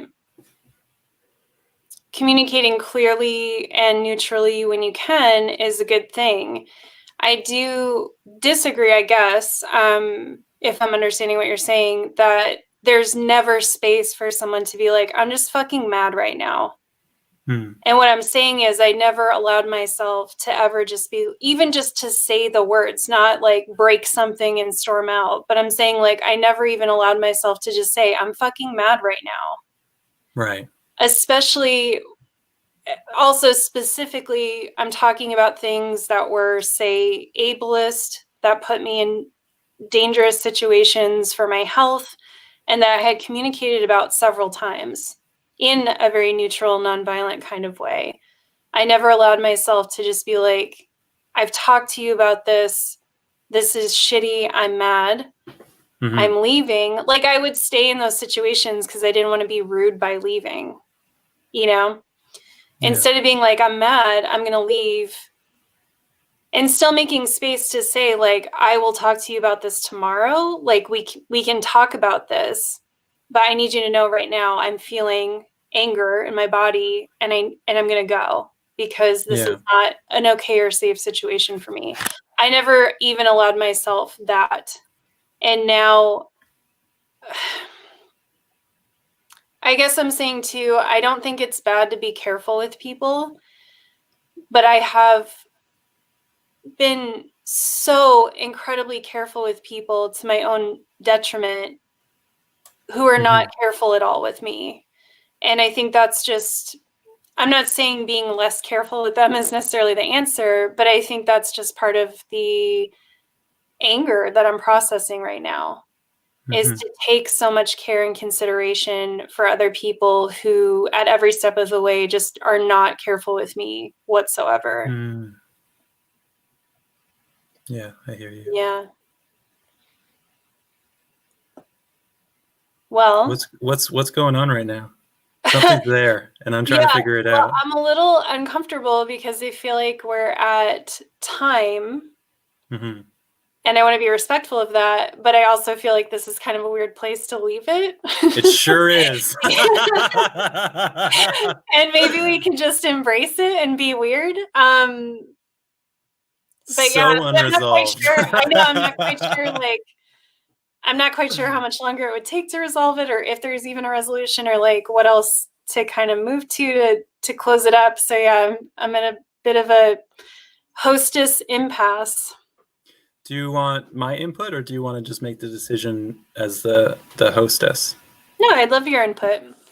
This is a thing we're creating together. We're partners in this. Yeah. What's your thought? I mean, my want is to try and resolve it, and maybe we could do so, quicker than it might seem. Like our last conversation was 2 hours and 45 minutes. I think I don't want to go that long, but I think that I fully believe that I can understand what you're saying, and I think that we can like both feel like we've been heard, and I think that would probably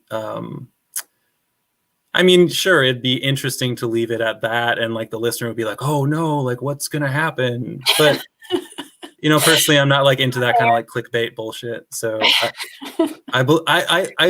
this is, I think that this is like an example of like how two people who might disagree can also like still connect and still understand each other. I like fully believe in that.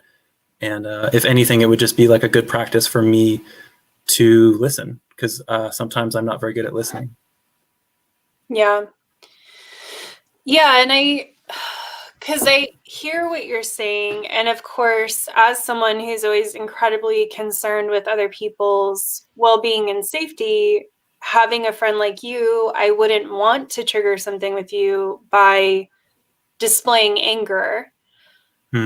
However, I guess my pushback to you would be, what are we saying to people if we're saying you can never be angry? You can never be visibly or perceptibly angry. And I think that is my struggle, is I feel like my entire life I've never been able to just be angry. Maybe it's the Italian American in me. I don't know. I'm a spicy person. And I've had partnerships where I've been able to be around someone who understands the difference between me being rageful and me just being angry. I've had people that I could be like, hey, knock that off. Like, that sucks. And they laugh and we laugh and like, it's fine. Because they're like, oh, it's like, to them, it's almost a safe feeling, because it's like, I'm just being very authentic in that moment. Sometimes I get that way. It's sort of how you describe feeling when you're touched when you don't want to be, right? Where it's just this very authentic reaction of like, no. I'll get that way sometimes when someone like talks to me a certain way. I'll be like, don't talk to me that way. And I've had people where they can understand that I'm not like mad and that that's not an unsafe thing. It's more just like, I'm just having a very authentic reaction, and that I feel safe enough with them to be that way. And we understand each other. I'm not saying that would work with everyone, but I just know that when I've been in situations like that, I have felt it just feels so much healthier, and it feels like there's space to actually do that nonviolent communication and that real deep work and that connecting, because I know that I'm actually being accepted in all of my authentic emotional states, versus someone who can't ever handle even a drop of my anger. Then that puts me in the role that I'm inclined to go into. Oh, I'm saying like I put myself in that role that I'm inclined to go into, which is managing everyone's feelings all the time and managing my own feelings on their behalf all the time.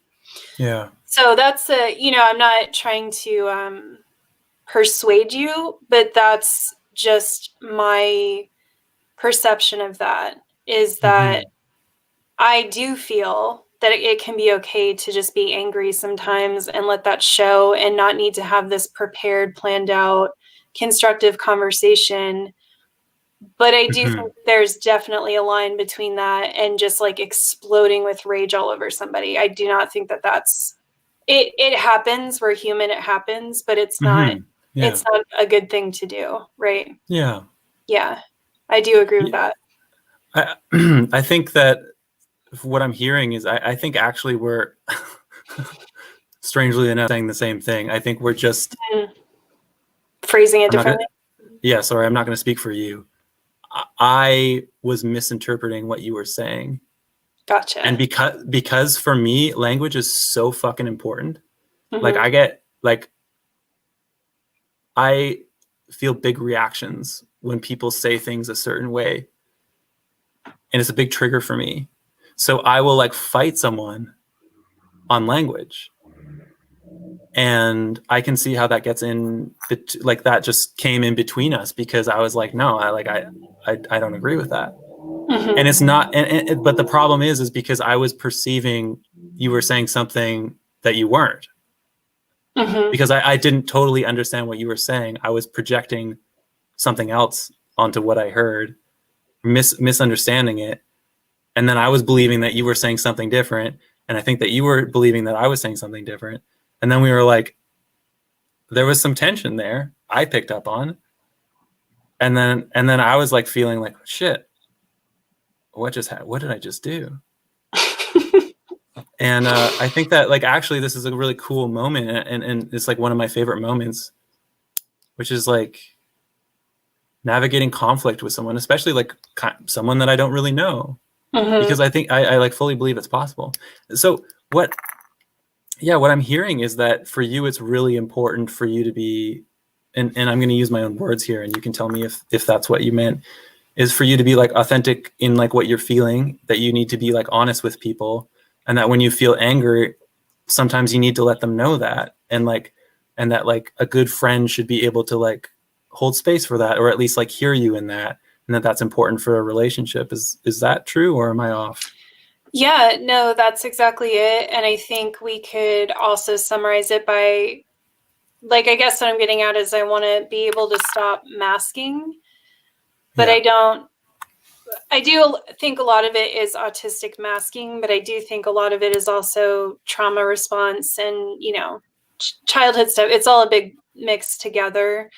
But I think that kind of general idea of, I want to be able to have an emotion and express it rather than have an emotion, quarantine it, analyze it, come up with something productive, and then, you know, and not to say that process isn't ever a good way to go about it. Like, it's not necessarily wrong to sit with your feelings before you act on them. That can be also really healthy and helpful. But if I look back, I've had a lifetime of that is the only way I allow myself to do anything. And I just, I would like to be in relationships where I can be a little grumpy and just be like, hey, you crossed a boundary, you know, like that wasn't cool. Or like, we've talked about this before, and now I'm kind of mad. I have to talk to you about it again, and have that be okay.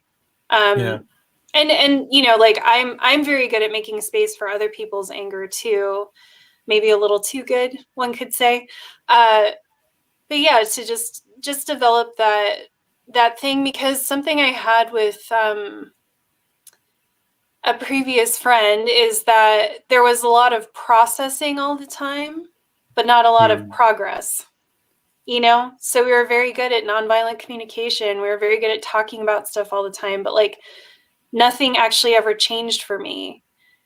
And sometimes I think people need to see that you're just having like that you're a person, you know, that you're a squishy, vulnerable person who's asking for help or who's asking to be seen. And I think sometimes a little sadness or a little anger that isn't controlled and, you know, toned down can help with that, to be like, oh shit. Because I've had that too occasionally, like, very rarely in my life, but maybe I'll just like burst into tears in the middle of a conversation. And it's not, you know, I don't tend to burst into tears ever in front of other people. And that can also be a moment where they're like, oh, fuck, like you're human. I forgot. You're also very vulnerable.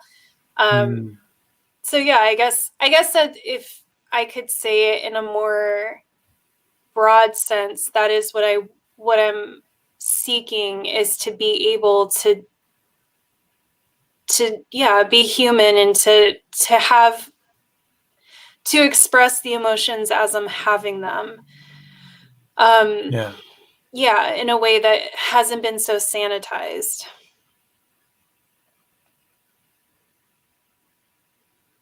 Yeah. So how are we feeling now? I'm feeling good. How are you feeling? I feel challenged. I feel scared. I feel calm. And tired. Yeah. Live streaming is very tiring. Well, to be fair, I felt like exhausted before I even came in here. So me too. I'm fully into wrapping up. I just wanted to say that I don't believe that people should repress their anger. I don't think it's healthy. I think like I pretty much agree with everything that you're saying. I think that from what I understand, I think that we're actually agreeing with each other. I think that maybe we might just be using different language, or maybe I'm hung up on something, but I really do not believe, like, I'm not trying to, like, I feel scared in a space like this where I'm like, someone will hear what I say and will kind of misinterpret it. And it's not, I feel scared of being misinterpreted, or like, and because like sometimes I just have a hard time like getting what's inside out onto the paper or into your ears. And then because there's like so much shame that exists in my body, then I'll just like beat the shit out of myself, and I'll like start to feel anxious and like overthink what I said. I think like at the core of what I'm trying to say, or like what my message is that like processing my emotions, processing your emotions, processing emotions is very, very, very important to me. Like repressing them is so damaging to myself, to you, to like everyone. And yeah, that's all. Yeah, and I agree with, I mean, I feel fine. I feel like, yeah, there's maybe a little misunderstanding, but I don't disagree with the points that you were making on your side. So yeah, I think we were saying similar things, but using different language. Unfortunately, the audience around here is used to nuance. We promote that heavily. Just meaning like we do a lot of work to not jump to conclusions, to try to really hear what someone's saying, to just not take the Twitter approach to things where it's like 140 characters and that's it, right? You and I just had a whole big conversation. I don't think anyone's going to be drawing the wrong conclusions from what you said. I'm trying to be reassuring. I feel like I'm not doing a good job at that. Oh yeah, no, I think that like because like, you were giving me reassurance that I didn't ask for, then I just interpreted it as like, oh, I did fuck up. You know what I mean? No. Okay. Yeah. Yeah. All right. Yep. Feeling weird. Yeah. With that, we'll close out Feelin Weird. So Kye, where can people find you? I just deleted all of my podcasts, so you can't. Like, good luck. I'm a ghost. I quit. Yeah, I'm fucking out of here. Yeah. Is this the part where I have to promote? I mean, if you want to, I'll have links to everything of yours in the show notes, so people can find you there. Feelin Weird. Do you have any other projects besides Feelin Weird? I mean, yeah, of course. I have a lot of things, but I can't think about what they are right now. Feelin Weird. Why is this so hard to do? If you want to listen out there, I'm going to go back to my cat. Yes, so if you want to listen, yeah, Feelin Weird. It's just like me and another person every episode talking about things that, generally, like, the idea is that like something that you have never said out loud, or something that you felt shame about, or something that you thought you couldn't talk about, and the idea is that I talk to you and I listen, and we have some kind of connection, and the person listening in the podcast has some kind of connection. Like I get messages all the time from people that are like, wow, I never knew someone else like experienced that. And to me, that's really cool, because like I grew up, thinking I was fucking weird and crazy, and like I had to keep everything inside. So this is me actively like reaching into the world and being like, fuck that. You can talk about it. I can talk about it. Like, let's talk about it, because I hate small talk. I don't know how to do it. Or, I mean, I can fake it, but it's like it's so exhausting. So like, this is the opposite. Like, Feelin Weird to me is the opposite of small talk. And, you can listen to it wherever you listen to podcasts, like Spotify, Apple Podcasts, blah, blah, blah. And yeah, I don't know what else I would say to that. Just like, I guess go listen to the episode that I just posted with Nic. Yeah. and see how you feel about that one. If you like that, then go for more. There's lots of good ones. Yeah, there's really every episode I've listened to has been amazing, and I was very honored to be part of it. So yeah, I think if you like this show, you'll love that show. Go give it a shot. And yeah, I just want to say thank you, Kye, for being here today. And feeling weird in my pink spot. Maybe the most awkward thing I've ever said. My camera is so shitty right now, but I'm wearing a pink shirt and my pink glasses. Yeah, I don't. We love being on theme around here. We love a good costume. Yeah. Pink is my favorite color. Pink is a great color. It's the best color. It's the queerest color, in my opinion. Well, it's except like for that, my power partner color. hates pink because she was raised female and she doesn't like it because of that. But I was raised to love blue, and fuck that shit. Give me pink. Yeah, it was an interesting reclamation of my stuff that I came out as genderqueer and was also able to feel okay with loving pink so much. That was like really empowering for me to be like, you know what? I can still love pink and be genderqueer. Yeah. Yeah. Hell yeah. Yeah. Because it's like, it's just a color. It's just all the shit color that like I've put on top of it because of that. Exactly. Yeah. I'm trying to like reclaim blue because I've really hated blue for a long time because of the same. Yeah. Exactly. I'm starting to like it. Yeah. Good. Look at us. Breaking gender barriers. All right. Are you gonna stick around for the after party? Or are you going Am I invited? Like I have kind of You're very invited. Are we still friends? Yes, we're absolutely friends. You know, it's funny too that I've realized about being autistic is that autistic people often disagree in the way that we just did. Yeah. And most autistic people like don't care. They're just like, they're very blunt with each other and it's fine. And I'm not like that. So I'm trying to, I'm just trying to appreciate that about my community and be more comfortable with it.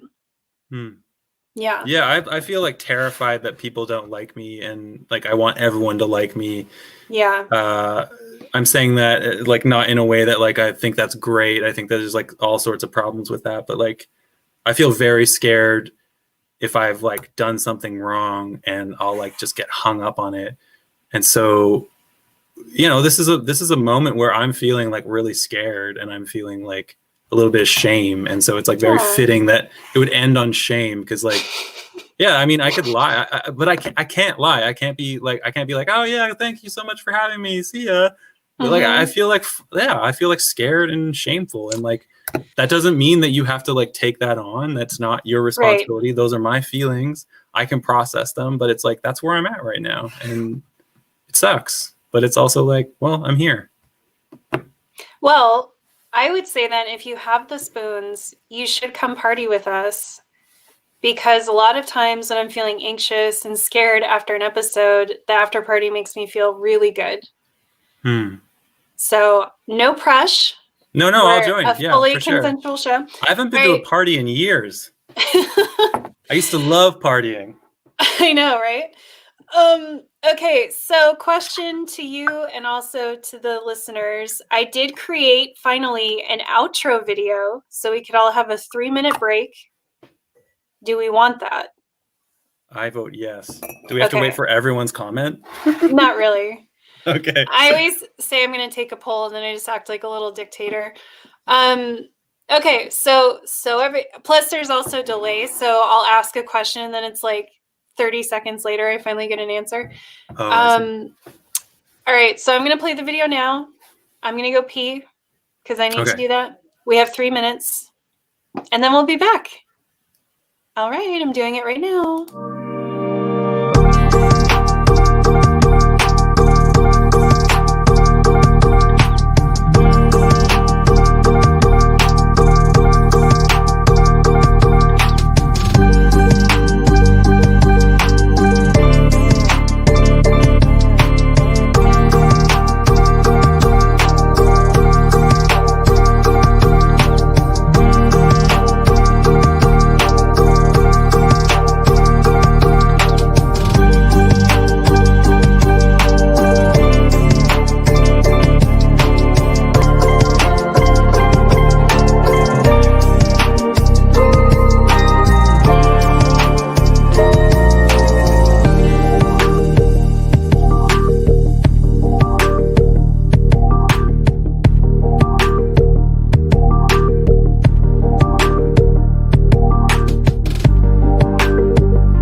I timed that perfectly. That was really well done. A Nictator. I'm finally reading the comments now. Oh, they're so fun. It's going to take me an hour just to read through them. I know. That's what happens to me. And for some reason, these lovely people stick around where I'm just like reading comments and laughing. Who are these people? Haley, thank you. We both have great voices, apparently. Wow. Thank you. These are my beautiful children. Why? I don't know. They're so supportive. I know. Kids, Mommy's very proud of you because I sent Kye the first episode of Pynk Spots and I was like, no pressure, but if you want to listen, I feel like this is relevant. And they were like, I can't believe how supportive and great all these people are. And I was like, these are my kids. They're so wonderful. So yeah, it's like such a trip to read through. Okay, so I can't see all of the comments. I guess I have to watch the show again. Yeah, it can only go up so far. I use this streaming service because it's very easy to use, but I have some issues with it, and the comments are the biggest one.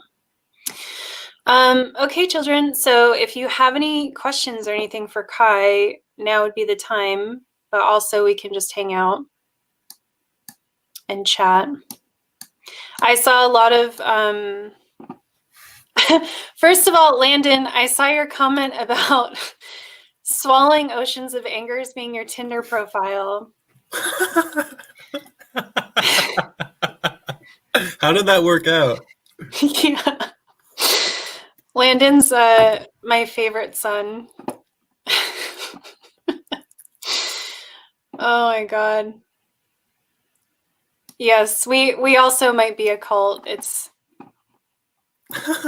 this person's comment, not very anarchist of you, with a smiley face.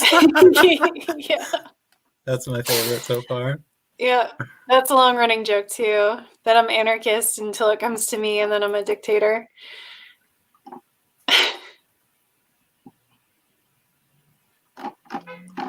Yes. Well, I think I just saw a lot of really good comments coming in saying that you all were resonating with stuff that we were saying, especially around like laughing and being, I guess, generally uncomfortable with expressing your emotions, feeling your emotions, a lot of conditioning that wasn't a safe thing to do.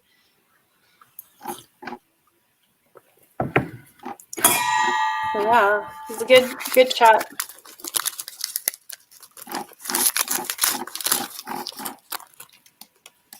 I didn't.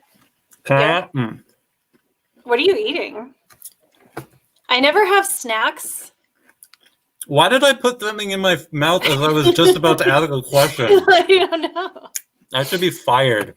This is why I don't live stream. I'd be like, just seems like a good idea to me. There were so many times when I'm like, I want to eat chips and salsa on air, and I'm like, that's not how that should be. I like that though. Okay, my question was, dear people out there still listening, yes, or watching, I guess. Sorry. Mm-hmm.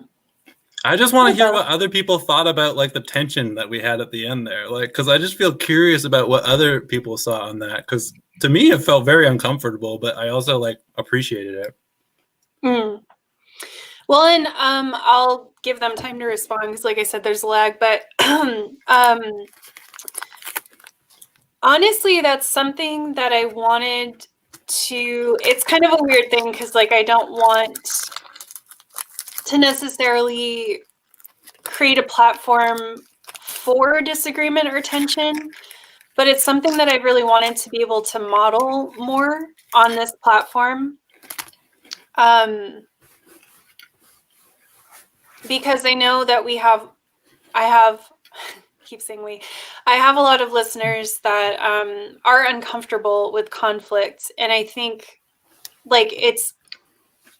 interesting and exciting to me to be able to model tension, minor disagreements, minor conflicts in a healthy way. Part of, I can't remember if I said this to you already. I don't think I have, but I just read this book called Queering Anarchism, and it was like life-changing. I loved it.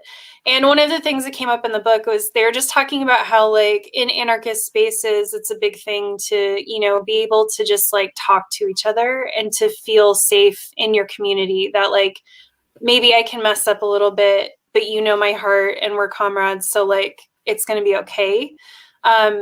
Which obviously we see is not modeled in SJW spaces, right? It's the complete opposite. Whereas if you misspeak at all, like you're vilified and huge deals made out of it and whatever. So I was just very inspired by that, thinking that one of the things I would like Pynk Spots to do, if it occurs naturally, is to have like, yeah, some moments of mild tension and just show like, it's okay. We can talk and get through it and it's going to be all right, you know? Because I think for so many people, any amount of tension or conflict is just wildly unsafe. They're unfortunately in situations where they can't get that. So, and for myself too, you know, I don't have as much practice. I can handle tension, but I find that more often than not, I walk away having like placated the other person and maybe not advocating for my viewpoint as much as I wish I had. What does placated mean? Oh, wait, do you want me to still record my end or can I press? So funny story, you can stop recording. I somewhere along the line hit mute on my mic, so my audio does not exist. So I'm just going to use the video audio. Okay. Do you want me to still send mine or does it matter? Okay. No, I'll just use mine. Well, okay. I asked what placate meant. Save it just in case. Oh, okay. I will save it. I don't know why I would need it, but yeah, why not? It's there just anyway. In case. Placate means to kind of like to appease someone, to like pacify them by like appeasing them. Does that make sense? Okay. Yeah. It's like I'm gonna like calm you down by like telling you what you want to hear, basically.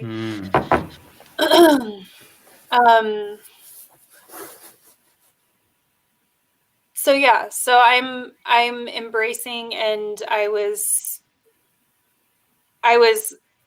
very happy with how that went and glad that like that was something that we could model for people personally. And it's so funny.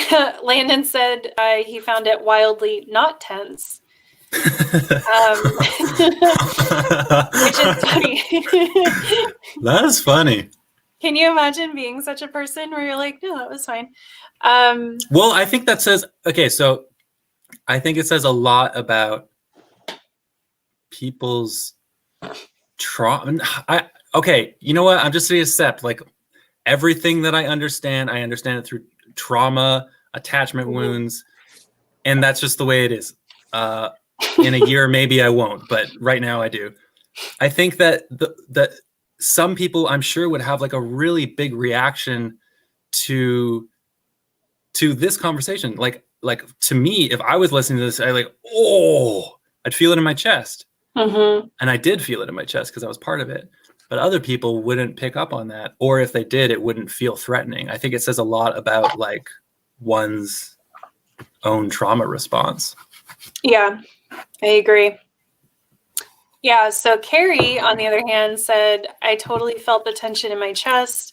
I needed it to be resolved before the episode ended for sure, which I knew it would because you two are beautiful, intelligent people, aka cats. Landon. What does NB mean? Non-binary. Oh.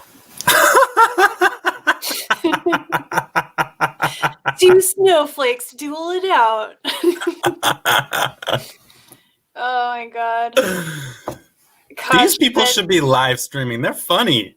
No, that's the thing, is that they're funnier than I am. I'm like, I'm just a conduit for all of you to come together and be hilarious. Oh, I hit mute that's a good one. on my emotions. Relatable content. I've been wiping my nose so much that I got one of those like red spot, like, you know, they're like hurt. Yes, I hate that. Well, overall, how do you feel about your first live stream experience? Are you addicted like not technically my first, because I live streamed one of my shows one time. Oh, you did? Which one? Yeah. How did it go? Oh no, not my podcast, like a music. Yeah. Yeah. But this I don't know, this was like, it was like doing a podcast recording, but like in hell. Like, it wasn't bad. It's just That's gonna be the tagline for my show now. No, it's not. It wasn't bad. It was just scary. Yeah, because there were all these people, like the idea that, because like I always can just edit something out if I don't feel safe. So there's that safety net wasn't there, and then I'm like, I say shit all the time that I'm like, oh, I probably shouldn't have said that, and I don't think that having a podcast is really like a place for me to like be that kind of person. But that's who, I don't know. Yeah, I kind of sometimes like I really think that podcast host is going to be in the DSM-6, and that's like mostly a joke, but I think it's also true, because like I think that there's something fundamentally like kind of problematic about it. Like I think that I'm like constantly waiting for someone to get mad at me. Yeah, like I kind of secretly want people to be yelling at me, but I also don't, and I'm like, why do I even fucking do this? This is so dumb. Like I could just like live a simple life and be around people that are just nice, but instead I'm like, but what if I say that thing that someone's like, you're a fucking idiot, and then they write a TMZ article about it? Like, I mean, like they won't, but yeah. Yes, I related to all of that. I've actually been canceled, so no. Yeah, that helped in a way, because it was, I'm just gonna say it was a completely bullshit situation. And it's still like, it immediately put me in a very dark place. And then I was lucky that some people came to our rescue and made it okay pretty quickly. But going through that experience, I think, helped in a way, because then it's like, oh, it's happened and I survived, and it made me much less afraid after the fact. But before it happened, a big reason I started therapy with that woman was because I was having so much nonstop, constant anxiety about saying something wrong, being canceled, who's going to come at me, what's going to happen. You know, I just was like, just so anxious all the time. And I'm just laughing at what you're saying, because like, Landon is really funny. Sorry. Landon is hilarious. And Landon and Everett are little shits, because they'll just be up in here saying all kinds of stuff, and I'm out here like trying to pouring my heart out, and I see them and they're saying the funniest things, and I'm like, listen, you two. They also have a sibling rivalry. Anyway, but I was listening. I'm sorry. This is why I couldn't have a comment on, because I just get distracted. This is why we do the after party, so that it doesn't matter. No, but anyway, I just resonate with what you're saying, because it's got, like, I've been doing this for almost 6 years now, and it's like pathological at this point that someone with my set of traumas and attachment injuries and autism and all of these things would choose a medium like this. Like, it's like self-flagellation. And and I just constantly am analyzing, like, why am I doing this to myself? But there's something about it. I don't know if you feel that way. I just love it, and I can't imagine my life without it. Yeah. It's like I think at some point you said something about it, like the live streaming thing, or it's just like really exciting to have that platform where like people are listening and people are like actively like engaged in it. And it reminds me of like when I used to play, I for all of my 20, like probably, I don't know, 13 years, I played shows all the time, like music, like, I don't know what else to say. Like my mom would say like concerts, but anyway, I played music shows. And I was addicted to like this feeling that was like terrified and also excited and happy and connected. I just like wanted to be on the stage performing so bad. And also I was like shaking and dying in anticipation of it. And I did like a few episodes with my old friend about that, where we like both of us, like we're both musicians and so drawn to like perform and be on the stage, and also fucking terrified of it, and terrified of being called out, and terrified of being shut down, and all that. And it's like, what? It's so strange and so interesting to me that like that not only I'm doing it, but so many other people are doing it. And it's like, I don't know. Yeah, it's a weird, wild thing. And I don't get it, but I also can't seem to stop doing it. Yeah, me neither. I met a like a real life friend for the first time in like 7 months today, and she was asking me about the podcast, and I was like, yeah, I don't know, I love it, and I also fucking hate it, and like twice a year I'm like 98% convinced I'm gonna quit it, and then I keep going. And it's like that's exactly it. It's like it's the worst thing ever, and it's also really great. Like, yeah. But I think more than anything, I just like I like connecting with people. I like hearing people's stories. I like hearing about their feelings. Yeah. And I don't know, but there is part of me that like also likes, like there's part of me that's like kind of and I don't even like to admit it, but like part of me somehow wants to be famous, and then part of me doesn't give a fuck about it and like wants the opposite. It's so confusing. Yeah, I go through that as well. Like I want to be a person, you know, I want to be someone known for doing a cool thing. But then, yeah, the other part of me is like, ew, I don't want to deal with all these people and take up all that space. And it's very confusing. Thank you, Nanya. I love Catherine so much. And she and I are collabing in March, I believe, which I'm very much looking forward to.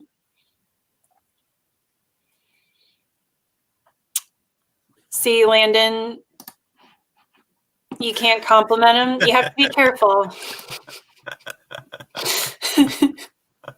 I feel like I don't know if it would be true, but I just like, I think it'd be fun to hang out with Landon. Like I bet it'd just be really funny and weird. Yeah. If Landon lived anywhere near here, we'd probably be getting into trouble all the time. Speaking of, I don't know if I should tell you children because you might be too jealous, but I just hung out with Latasha and it was super fun. Somehow I thought she used to live in San Diego, and then I found out she still does. So we hung out and it was really, really fun. Can I give a shout out? Yeah. Hell yeah. The only person I know in here, and I'm gonna fucking say her name wrong, but Rika? Yeah, Hi, Rika, Rika. I know you told me how to say your name before. If you can tell me again, I'll add it to my name sheet. Yeah,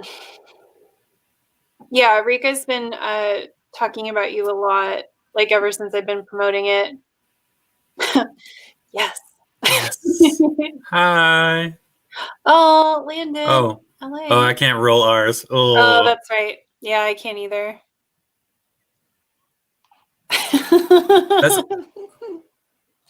It's Wait, true. I don't get that. Because I was like, oh, I want to be a person, but also I don't want to be like, famous.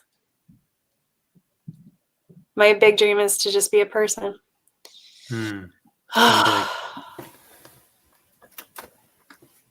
I do have a name sheet. Right now it's very poor. You can't see it, but I only have 2 names on there, but I know there should be more. I have Kavely and I have Maya.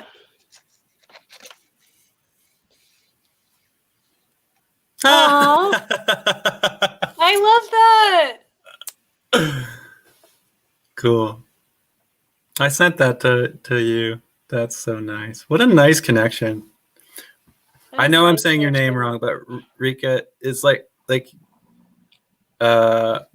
is probably like one of my most active people on Patreon, and like her comments are just always so like honest and vulnerable and insightful, and it just like it's so nice. And I've never met her in real life, but she's like just seems just like a very like honest, like kind, real person, and I like that. Aw, that's so beautiful. It's really wild because I've been getting into some, like, just continuing to find new other content creators, and especially people who are kind of smaller, to see if I want to work with them or just to enjoy their content. And it's wild to me how many of these content creators I'll watch and they'll have a list of their patrons at the end. And I'm like, I know some of those people, like they're my patrons too. And it just makes it feel like it's such a small, wonderful, queer, little anarchist world that we live in. Wait, what, maybe this is a good time, because I just listened to one podcast really now, and I'm like scared of trying new things, but maybe someone like, if I want to listen to podcasts like mine that aren't mine, what do I listen to? Because like I just want to hear people talking about like real stuff, but like not have an annoying host, because there's so many podcasts with annoying hosts, and I know that's like my own shit, but like the mental illness happy hour, goddamn, you're so annoying, shut the fuck up. Oh, I know, I'm so annoyed by so many other people. Yeah, this is a great crowd to ask. They always have really good recommendations for things. Oh, Mo, I love tiny things. Oh, Koch, yeah, you can be on the name sheet, even though I memorized yours. That was Tiny Chef? A book club. It's like the best thing ever. So it's this little stop motion animation, little tiny green guy, and he's a vegan chef. It's like an Instagram account. Oh. And so he's always making little tiny food and just singing and being very cute. If you like small things, then it's great. If you don't care about small things, then you probably won't get it. But I'm like obsessed with small things. And it's like someone literally reached into my brain and was like, what is the cutest thing that we could ever create for her? And that's Tiny Chef. Aww. Yeah, it's really cute. It's a good, like, feel good account to go to when you're like, I need to just look at something cute and feel better. Yeah, he's obsessed with Uno. So he has a very teeny tiny set of Uno cards. He sings all the time. He'll sing like Lady Gaga while he's cooking. It's very cute.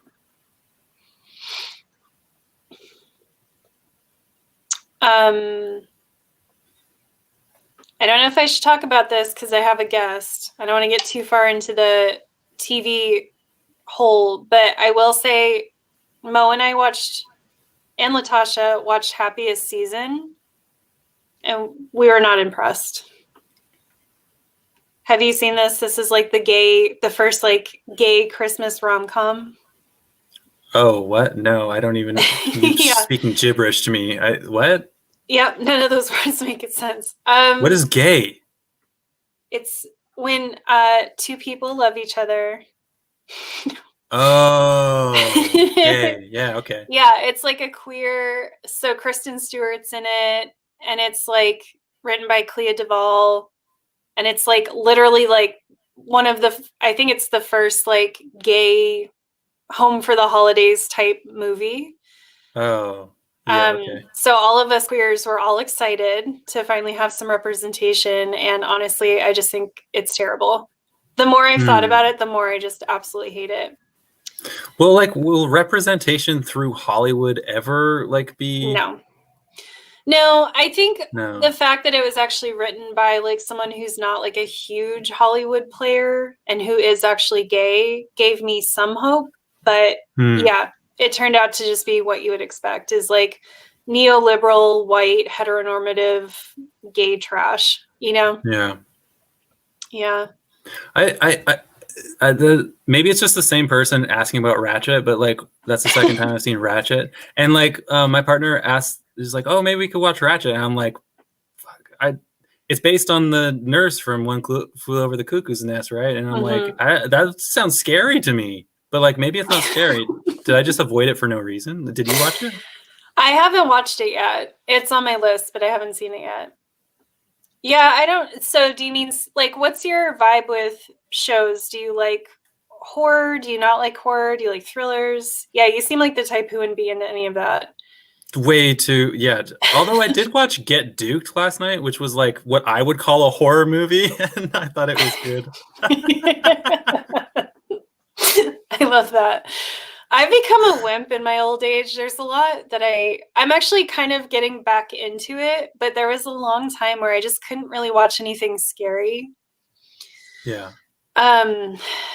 Yeah, but anyway, I get like, I'm okay sometimes watching it, but I definitely it gets stuck in my head after, and then I'll find for weeks I'm just kind of like feel weird. Yeah. But I'm a weirdo for like thrillers or serial killer stuff. I just love it, and I don't understand it. I don't know why. So yeah, I think Ratchet is not horror as much as it is like what's the word I'm looking for? Like a character piece about, someone who's evil. Okay. Yeah, and body horror, I'm what having body a rough horror? It's like did you see Black Swan? Yeah. Like that, the stuff in there with her pulling at her skin or like turning into a bird or bringing that kind of stuff. Yeah. Yeah. It just Damn. I can't. Like I rewatched Black Swan because I think I want to do a video analysis of it, and I was like literally covering my eyes like a little kid through so many of the parts because I can't watch it. There's like stuff like that I like. I appreciate it in theory. I like that it exists, but I just like don't want to watch it. It's like too challenging. So what's your jam? You seem like you wouldn't be much of a TV or movie person, but maybe that's not true. No, I think it's true. I just like I still feel scared that I'm going to get canceled. I'm like, you're not going to get canceled for not being a TV person. No, I'll say something and it won't be like gay enough or something. I don't know. Yeah, that struggle is real. Yeah. Yeah, I constantly. Midsommar. Oh, that looks scary, right? But then it's also like it looks cool. It looks so cool. Then I'm like, do I want to? Because like I want to watch it, but then like I know it's gonna be scary as shit. I've been working up to it. I've watched like every analysis of it ever, and I found an article that tells you where the gory parts are, so you cannot see them if you don't want to. Oh, but yeah, nice. It looks too fucking cool. I'm like, I have to see this movie. But the same director made that movie Hereditary. They love canceling us. It's like their favorite thing. And they're like, just if only canceling felt that nice. It's just like, right? You've been canceled, but we still like you. Yeah. Yeah, I watched that director's other movie, Hereditary, and it like ruined my life. So I'm very scared. I wonder if I've seen that. Was that recent or is that old? I think it's a couple years old at this point. It's not super old, but everyone. Oh fuck! Just the cover looks scary. No, thank you. Well, the thing is, the movie actually wasn't that scary, and I was like, "Oh, this was fine." And then, literally, the last 15 minutes ruined me forever. I was like, this movie had no business being this boring and then being that scary. It's not okay.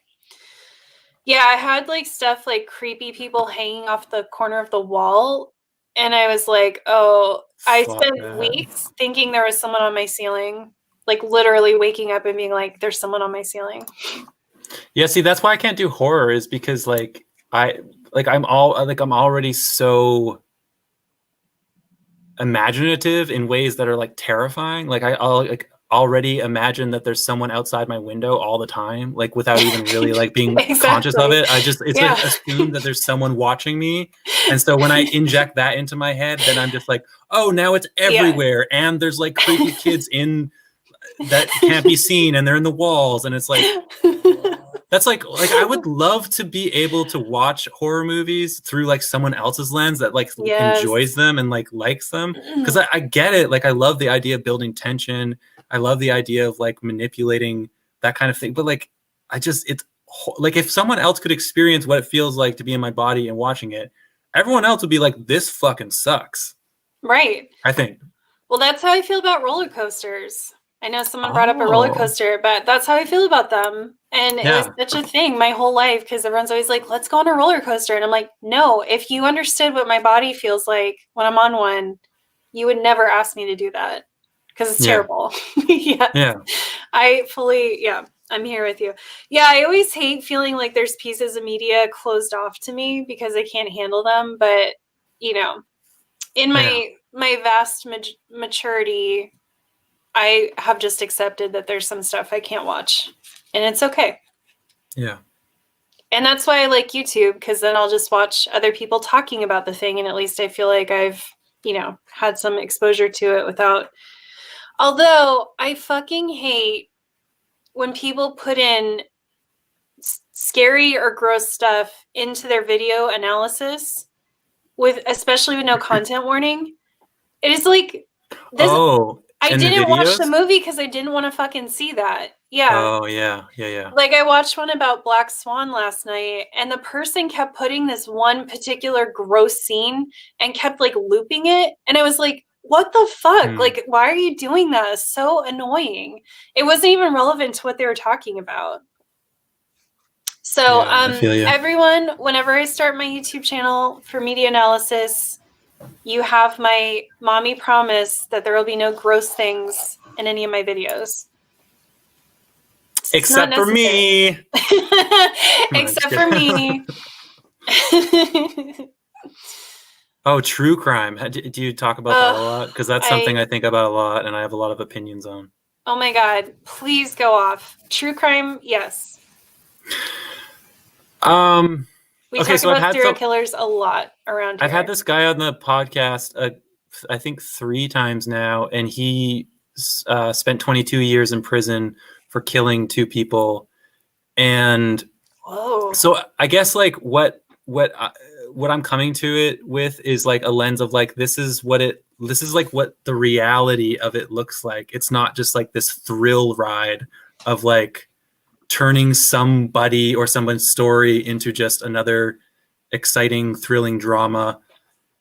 It's like this person has actually suffered so fucking hard for the horrible shit that they did because of, you know, the way that they were raised or the traumas that they experienced.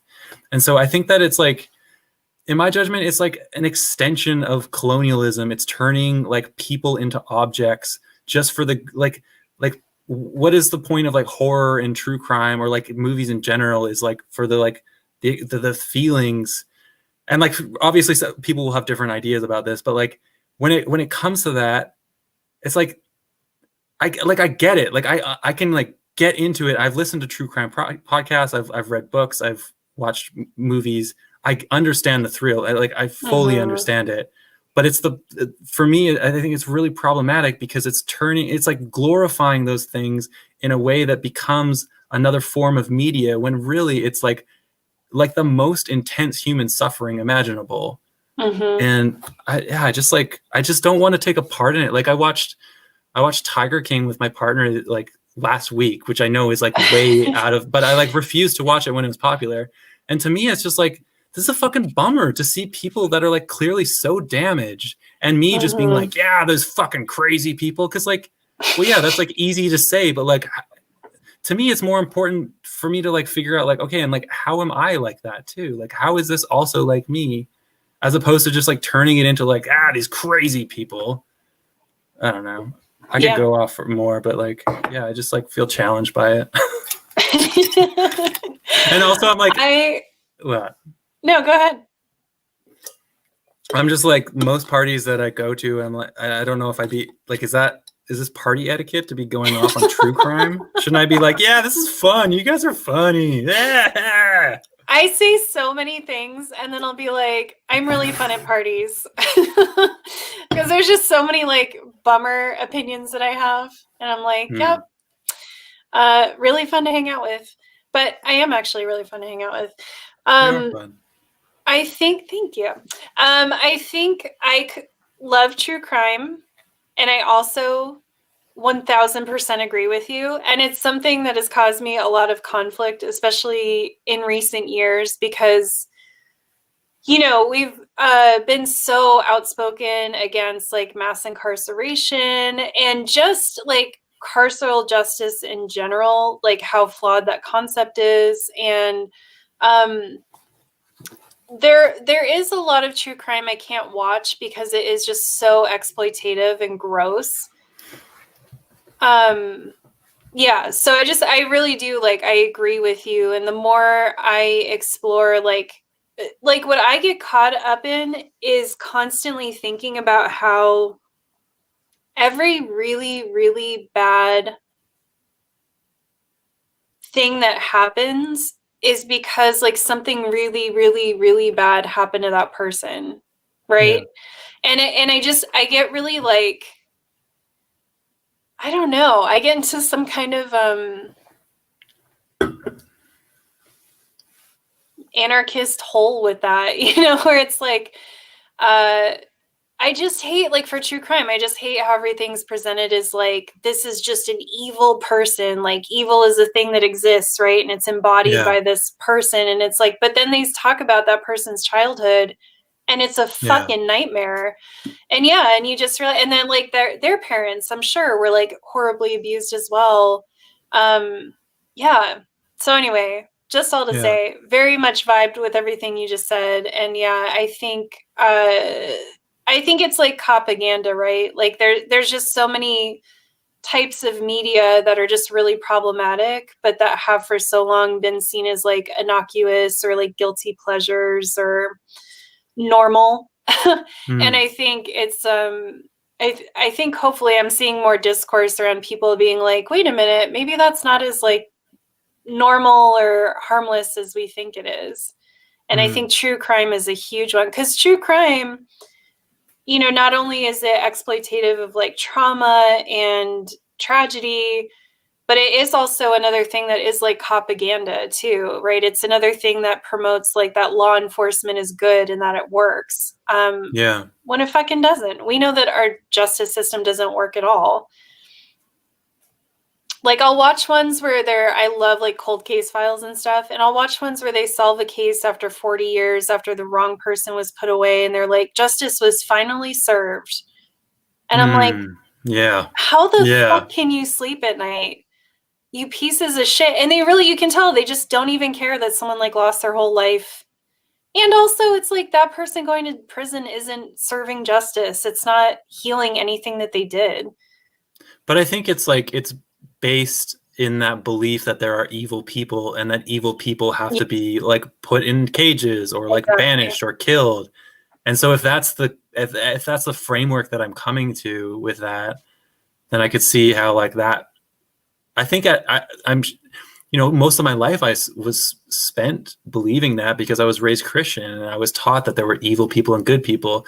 But the problem with that is that I also believed that I was evil too, even though I was trying so desperately to be good. So it's like no one fucking wins in that system.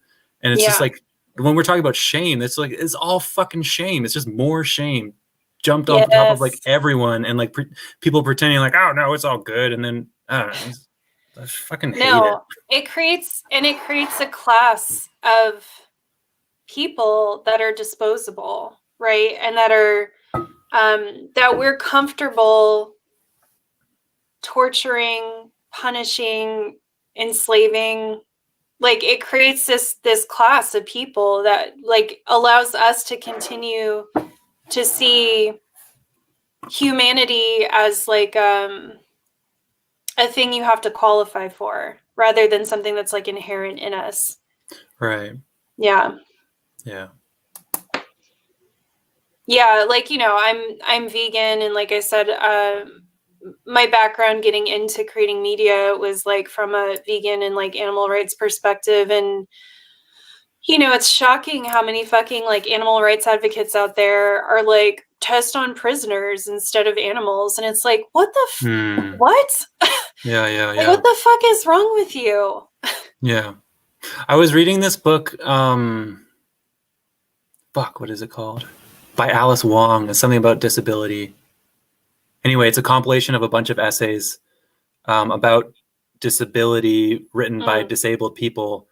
And I think one of the first essays, which I just found it so fascinating, was written.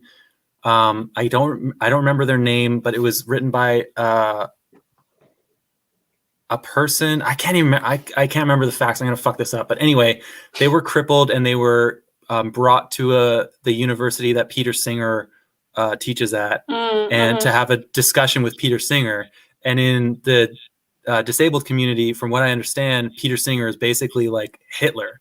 Yeah, because he's like advocating for this the idea that like some people should have the chance, or like should basically be murdered before they're born, because which is like this whole there's so much to it. Anyway, it's so interesting because I was an 18-year-old kid at university reading Peter Singer's Animal Liberation as I had just become vegetarian, and I was like, this is the fucking shit. Peter Singer's the man. Yep. I wrote Animal Liberation on my t-shirt. I wore it around school, and people would be like, what's Animal Liberation? And then I'd like preach to them about like, you'd be like, let me fucking tell you. Yeah. But then it's so interesting to hear this other perspective of like these people that actually think he's like the most evil person ever. And I'm like, that's such a trip. Yeah. It's wild. I still have a very conflicted relationship with that book, because I do think that book was really foundational to a lot of my philosophies and beliefs on certain things.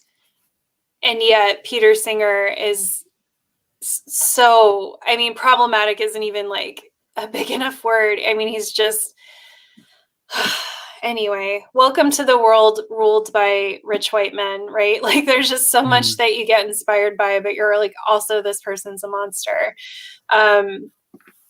But yeah, that was one of the ways that the show that we had was fairly like radical and leftist when we started, but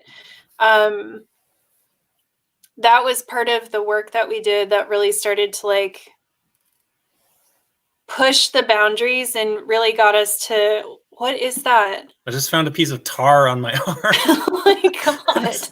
Got hair on it. Were you crawling around to your driveway? No, I was working on my roof yesterday, but I just didn't realize. But that means that it's been there since yesterday. I slept in it. Oh, sorry. That's so funny. Yeah, but anyway, just a big part of the work that we started to do and got very radicalized was kind of learning about all of those things and talking about it. And it made us very unpopular in vegan spaces, because vegans love nothing more than thinking that they're perfect and fully evolved and everything they're doing is beyond reproach. And it's very hard to go in and be like, actually, a lot of this stuff is racist. A lot of it is, tapping into what's in it, eugenics. Yeah, it sucks. Eugenics is the idea that like some people can be killed and that's morally acceptable. Is that it? Or yeah, eugenics like taps into that. It's morally what's the word I'm looking for? It gets to the afternoon and I lose all my words. I believe the word you were looking for is morally dope. It's morally dope, yes. It's morally trippy, dude. No, yeah, they think it's morally correct or whatever to permissible, sure. Maybe even like admirable though, or okay. Well, so what they do, a lot of it is like they're just operating out of pure cold logic, right? So they think it's like morally sound, we'll say, to to do things like screen for any kind of disability in utero and abort anyone who isn't that. Like eugenics is about like creating like perfect people, and it ties into like fascism and Nazism because it usually lends itself to creating a perfect race of people. And it's like present, like we can see it with COVID, the way that people are like, oh, well, the only people who die are the old and the sick. So like, let them die. Like that's taps into eugenics. Yeah. Gotcha.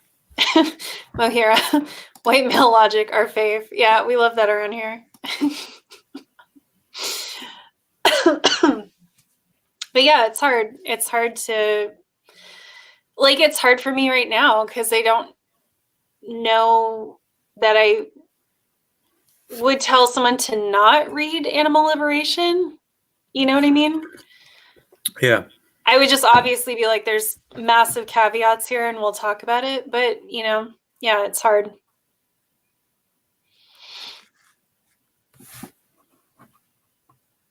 Are we done? Did we hit the wall?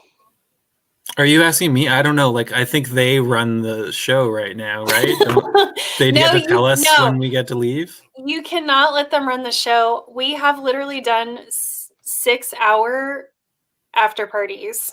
So Holy you can't shit. let them, you can't let them run the show or else. They're monsters. They're I thought I didn't believe in evil people, but I do. It's them.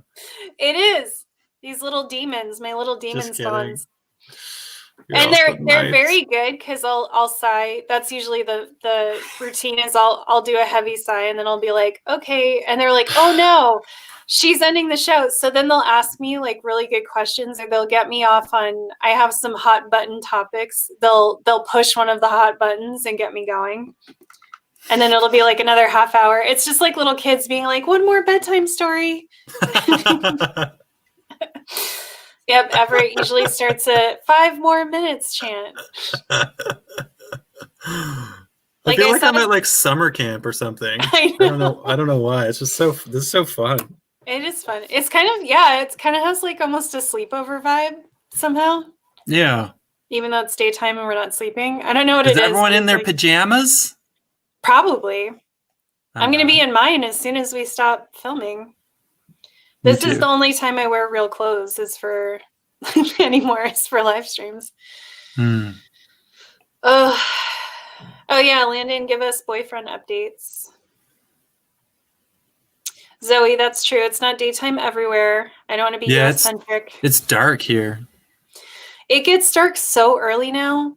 I know it happens 7 every p.m. year, but like it gets dark here at like 10 o'clock? 4:30. It gets dark here at like midnight. Can you believe it? How weird. Now I've had so many days now where I'm like, is it midnight? And it's like 5:30. What is time? What is time? Time is just a construct, as we all know. That's another one of my favorite sayings. Yes, this is, I use the US model of democracy, where we call it a democracy, but it's not actually. Wait, I don't get that. Can you explain that comment to me? Oh, so this is a so-called democracy yet? Oh, they're just being brats now. That's funny. They like to do this too. They like to act serious about me being a dictator. And they're like, that's not very anarchist of you. We should all be voting on what time we stop partying.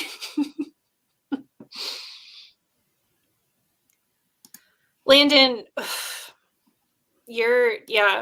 LA's like a dumpster fire too. So you better bring a lot of hand sanitizer and be careful. Landon, do you live on a commune? No. I think Landon lives in, well, I don't want to say. I wish I could come see you. Landon's coming to LA and I'm in San Diego, but there's no way that's going to happen. This was very... What? What do you wonder?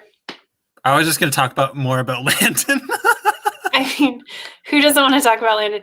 I was just going to say quickly that this year was very difficult because I was supposed to meet a bunch of my kids in person at different events and everything got canceled. So that was very sad. Aw, that is sad. I get it because this is my first time, but like you do this all the time. Plus, you've been doing this for years. Or how long have you been live streaming? Just like 7 months, maybe. Okay. Around that, 7 or 8 months, maybe. I kind of think that if I live streamed, I mean, I guess aside from Rika, whose name I'm pronouncing wrong, and I'm just gonna forever do that. Aside from her, I just don't think anyone would talk. I have to pull teeth to get people to talk. Yeah. And maybe it's just like because people like to like sit back and hear people talk about their feelings on my show or something. But like, I just imagine like if I live streamed, everyone would just be like.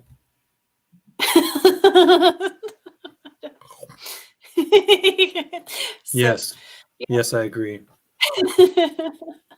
That's them eating popcorn because that's what people do when they listen to podcast or live streams. I don't know. I know whenever I'm watching a live stream, I'm just eating popcorn. Yeah, no, it's definitely something that evolved over time. I don't think that this would have happened if I started live streaming right away. I think I told you, but I think the biggest thing that helped was us having the Facebook and the Discord groups, because then everyone got to know each other. And that's actually where my role as mommy was born, because in the Discord server? Well, in the Facebook group, but okay. I also, because I occasionally would have to come in and spank everybody for acting up. So I would make these mad mommy posts. Like I'd be like, okay, I'm a mad mommy, I'm coming in. And I would just like write some blazing mad posts, but it like was all in good fun. Like we would all laugh about it. Yeah. And that's where it came from. So yeah, it was like a lot of like, I got to have this kind of relationship with them where they would post stuff and I would comment on it, or I would post stuff and they would comment on it. And it became kind of a community, and then they all started to get to know each other. And now we have this. But yeah, I think if we had just started live streaming out of nowhere, it would have been like that. It would have been like people just being like, cool, thanks for the live stream. Bye. That makes sense. Yeah. Mo had a huge announcement that she's coming out officially as bisexual. And I second this opinion. Mohira is our bisexual queen. Kye, you don't know this, but I have turned many people gay. I have turned many people autistic. I've turned many people anarchist. Oh no, I hope I don't get turned. Yeah, that's kind of, you don't know that it's happened, but as soon as then you I just join start the live wearing stream, pink or something. Yeah, that's interesting. I used to have a joke that I think was like steeped in truth, that like all of the women I dated when we broke up, they turned into lesbians. Because it like wasn't just one or two, it was a lot. And like I understand that it's like a joke that's like kind of problematic because, you know, whatever. But we're all queer here. It's I think it's okay if I'm in it. Yeah, that's the confusing thing is like, I don't know. If I was someone else. I just found out one of my exes is a trans woman, and I was like, see, I told you all I was having queer sex this whole time. I always knew. I tried to talk to people about that. I'm like, I feel, because I came out later in life, like I discovered I was queer later in life. And I'm like, but I swear I've had some relationships where there was like queer vibes all over the place, in a great way, you know? And then I found that out and I was like, yeah, like, I think I found people who are like also, you know, not cishet. I also like to joke that you can choose to be queer, because I did. And that's problematic, but I think it's funny. And I know what I'm saying. I guess like, yeah, I turn Scorpio. I know. And I know. Oh my God. Someone's name is just Vegan Jerk. That's really good. Yeah. I think like a lot of people, and this is probably problematic, but I question whether like straight exists. Oh my God. And like, I could talk about this all day. Yes. yeah, I Continue just like, on if you want. I'm just Well- enthusiastically supporting this line of thought. I think just like hypothetically, I could have gone my entire life, depending on like where I lived, thinking I was straight, or like Same. like convincing myself, even though it wasn't true. And I wonder how many people are just like I wonder how much of that like ableism, racism, any of that like bias has to do with like just not like being able to step outside of that like privilege that like that affords someone some sense of safety. Yes. Like I think that there's like a sense of safety in that ableism or that racism, that sexism. But it's like scary to be like, oh shit, what if I do want someone's dick in my ass? Like as someone raised male and raised heterosexual, that's like fucking, that's like the equivalent, I think, maybe of like, maybe I want to like kill someone or something. Yeah, it is. It for dudes like but it's fucking insane because it's like someone's dick in an ass. Like, what? Who cares? Right. But it's like no, actually, I experienced a lot of genital repulsion as well, and that was something I like really had to work through. Because I was like, I've always been open to dating like women or people with vaginas, but every time I thought about like actually having sex, I was like, ooh, you know? And then I just kind of realized over time that a lot of that was internalized shame about my own body and just a lack of normalization and exposure. And now that I watch queer movies all the time, I'm like, oh, put it in my face. Like, I'm ready. You know what I mean? But it was such a weird, I mean, I just, for my whole life, I was really like repulsed by the idea of it. And that is scary, right? That is scary to be like, yeah, maybe one day I'm going to wake up and want someone's dick in my ass. Like, that is a wild thought to have. And to know there may not be any lines. I actually talked about that in therapy a lot because I was like, I was tripping me out that there weren't people in the world that were just an automatic no.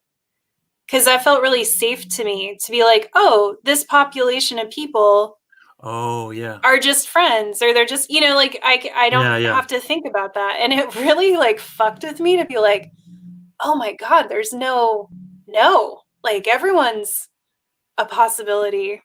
Yeah. And my therapist would just laugh at me. She's like, I really don't understand why this is such a problem. And I'm like, maybe it's the autism, but I like rules. I don't know. I like boundaries. Yes. I like feeling like yes. I know right where the things are, and it just it like blew my mind. I really loved what you said too, just about, you know, I think for me, going through this experience of almost choosing to be queer, because it was something I feel like I could have turned away from. Although I don't know if I still feel that way, but at the time it felt like something I could pretty easily just like not explore and be fine. But I agree. I think a lot of our ideas about sexuality and gender are just an inability to get past the otherness of other people. Yeah. Right? Yeah. Yeah. I remember this time. It must have been like near the end of my like playing shows, which also like corresponded with the time that I was doing the most cocaine. And I remember just like playing this show and doing the most cocaine by myself in a porta potty before I went on stage. And then just, it was barely even like a show. It was mostly just a stand-up set where I made, because it was like in front of all these surfer bros, which is like not my audience. But I just made jokes about anal sex and like the male prostate the entire time. And I was on fire. It was so funny. But it was also so fucked up because I was so like not doing well. I was like so fucked up. But it was like so funny to just be like to just be like talking about this stuff in front of all these guys who were like, oh yeah, whatever. And all of them were probably like, I They're wonder like, what a wait, finger in my ass actually feels like. wait, but tell Like, me wait, more. is that true? Like, does it actually feel good? The fuck? Ugh. I had a friend who talked about all the time, like how he read somewhere that most guys don't wash their asses because they're afraid it makes them gay. And I did just that think, for most of my life. yeah. And Yeah. I just think about like, just, I don't know. I just laugh because it's like, it's so ironic to me that we condition men to seek pleasure and we shame women for seeking pleasure. But then when you really look at it, it's like we don't actually teach men to seek pleasure either, because we create such a narrow space for them to pursue, right? Yeah. Like if we were actually teaching men to seek pleasure, every boy would have a thumb up his butt. Like like as soon as he could reach back there, every boy would be touching their butt. And I know it's like I'm talking in a binary way, but yeah, it's just so funny to me. And that's what I mean when I think like I knew that I had queer sex before I even realized I was queer, because I just have tended to be drawn to people who are just more open and not really like as committed to gender roles or as afraid of their butts. I'm sorry. I want to hear but then I'll read Landon's comment and I'm just so smitten with this is why we have the after party. What is Landon's Landon's he him. I'm smitten by his humor. Landon's hilarious. He's our little like one man stand-up show. That comment from Mo about men won't wash their asses but will slap each other's butts in baseball. Oh my god. That like straight male logic is like it doesn't. It makes no there's no sense. logic. It's not logic, but it's like there's still so many rules. It's like as a person who grew up that but like never felt right in it, it is so fucking confusing. Did you play sports or were you? Yeah, I played baseball. Oh I was so bad at it. I was so scared of the ball, but I played it until I was in 10th grade. It was a nightmare. Sad. I had nightmares about it every year, about going back and like getting hit by the ball, but I played it. And yeah, it was like, I made fun of one kid because he was crying, which is not cool. It was not a nice thing to do, but he was such a dickhead and he was crying because he struck out that I started laughing at him. Again, not cool. I was a teenager and a little shithead. Yeah. And he fucking like, he jumped on me and started beating me up, and his dad tried to pull him off and dumped coffee on my face. And it was like, this is very confusing. You're allowed to cry because you got struck out, but you can't laugh. I don't know. It's like why? What am I allowed to cry about? I thought I wasn't allowed to cry. Oh, I'm allowed to cry in sports if it's like really extreme. What? But maybe not. Maybe you have a dad where you can't cry ever. But then I wonder if that's what it was. I wish I could talk to that kid in that and be like, okay, so why did that happen? Because I mean, like, if someone laughed at me when I was crying, I would probably freak out too. Like, it wasn't cool what I did, but it's just interesting to know, like, what the, like, socially acceptable times are to cry. And it seems like for men, it's mostly in sports or, like, if their daughter gets married. Oh, yeah. That's one time that dads are allowed to cry. That one time. My both his parents died. I didn't see him cry one time. And I think he thought it was better. He thought it was like good that he didn't cry. It's like, what? That didn't help me. Then I thought I couldn't cry. Right. That just hurt my soul a little bit. I think that's so many people, though. Yeah. I only saw my dad cry once when my mom went to DC for a work trip. And she got his best friend's name, who had died in Vietnam, off the wall. She did like a, etching rubbing. Oh, yeah. Is that what it's called? Yeah. That was the only time I ever saw him cry, is when she gave it to him. That was it, my entire life. That was the one time. Sorry, who was that? It was my dad was in Vietnam. Was your dad? And his best friend died like in combat in front of him. Like he was like holding him. And my mom went to DC, and you know how they have the memorial there. She got his name off the wall. That was the only time I ever saw my dad cry. And he never once talked about the war at all. I only even knew he was in the war because my mom told me. He had a Purple Heart, and she showed it to me. I know. And I'm like, that's a level of like repression that you're dealing with. And honestly, looking back, I'm surprised he cried at that. Like, I'm surprised that even that got to him. I wonder if he would have saw that as weak. Mm-hmm. Yeah. Yeah, I can't remember what happened after, but I feel like I do think he reacted out of a feeling of weakness. I feel like he isolated himself, and then he we never acknowledged that it happened after that. Yeah, that seems pretty standard. Yeah. Like, let's never talk about this. Yep. Dads don't cry. Didn't happen. There's no crying in baseball unless you're the kid I made fun of. Unless you're that kid. Sorry, Jason. Yeah. Jason. Yeah, Jason. Sorry we repressed you more. What kind of... Imagine if Jason was watching right now and was like, it's all good, dude. And then I was like, whoa. And he'd be like, I'm gay now, and everything's everything's great. I was at that show where you were high on coke and you were telling me about my butt. You turned me, dude. It opened these doors for me. I've never been happier. Turns out butts are pretty amazing. Oh my God.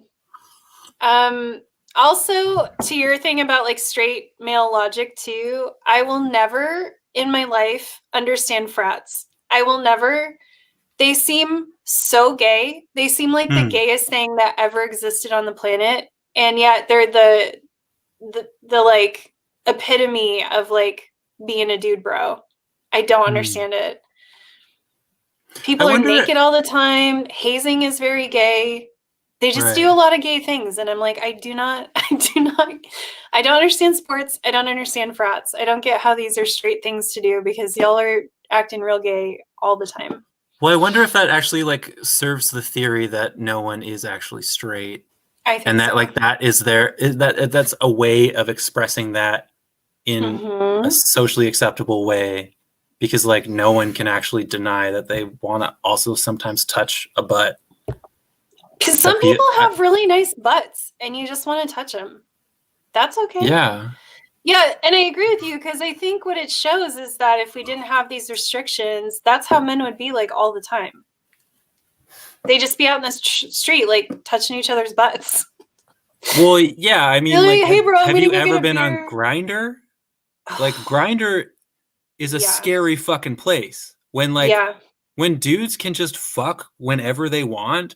It's not like I'm not trying to like slut shame or be homophobic because I've been part of that.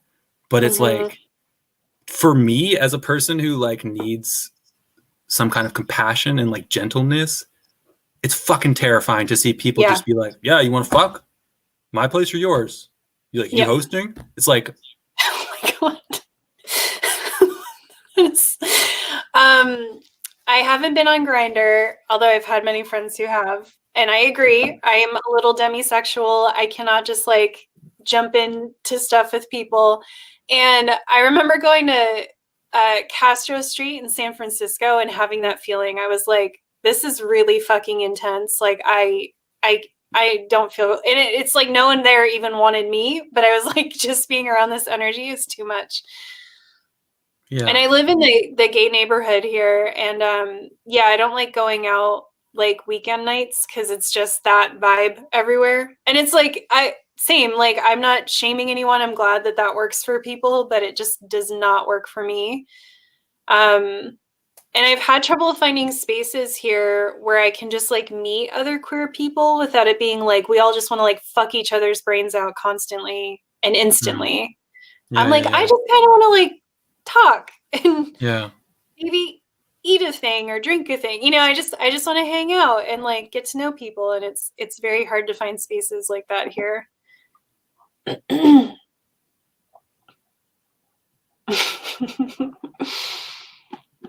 See, I'm from Canada, so frats and sororities, obviously, like I know about them through like media and stuff, but it's not something that I really know that much about. Like, you don't have them there? no, not that I know of. For some reason, I thought that you did. Well, yeah, they're I don't. ridiculous. I refuse to let anyone have a frat in this house. It's a no-go. I am a dictator. You're a Greek free zone. Yeah, frats are they're the worst. And it's like, just imagine everything the worst about the patriarchy with young, horny, entitled men. And that's a frat. They're horrible. I'm trying to catch up on everyone's comments, but yeah, I lost track at some point. Carrie, yes, being polyamorous is I think being part of the queer community. Oh, Landon wants to be. Wait, I was going to ask if you could ask for Landon said he wants to be on the podcast. I can't. Your jokes are so good. I can't tell if that is some new joke. But yeah, you can definitely come on. Wait, Landon, where? I'm looking. Kye, can I come on your podcast and talk about the semester I was in a fraternity? It's my biggest shame. Excuse me, child. You have never asked to come on my podcast. Uh-oh. Oh no. So. Oh no. Disappointed in you. That would be, although that would be a great episode, and I would listen to that, and you too should do that if you want to. I would love to hear someone talk about that. I feel like I've crossed a boundary. You stole one of my kids from me. No, I'm not stealing him. You stole him. See, you don't know what you just did though, because you've been giving him all these compliments, and now you're gonna see why we're largely ignoring him.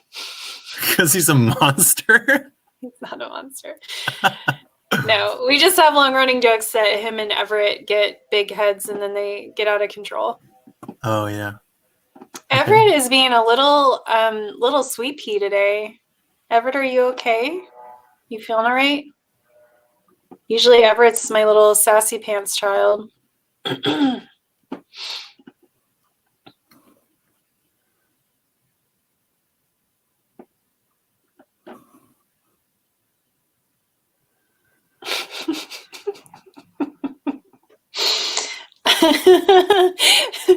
Koch, oh my God, I was literally just laughing because I just had that thought, and then I read your comment and I was like, that's perfect. I literally was laughing because I'm like, this is the second time we've talked about dirty butts, and the show only has 2 episodes.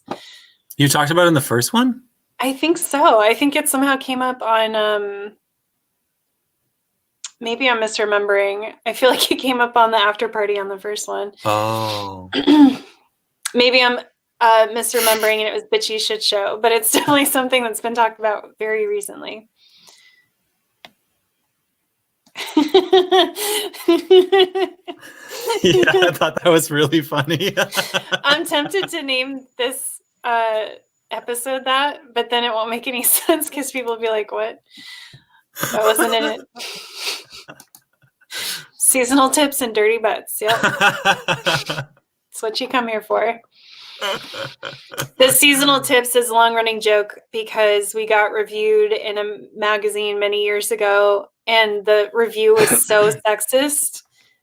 And one of the things they said we did was seasonal tips, like making it sound like we just talk about like recipes and cookbooks, and we were talking about like anti-racist like activism and stuff. God. Yeah.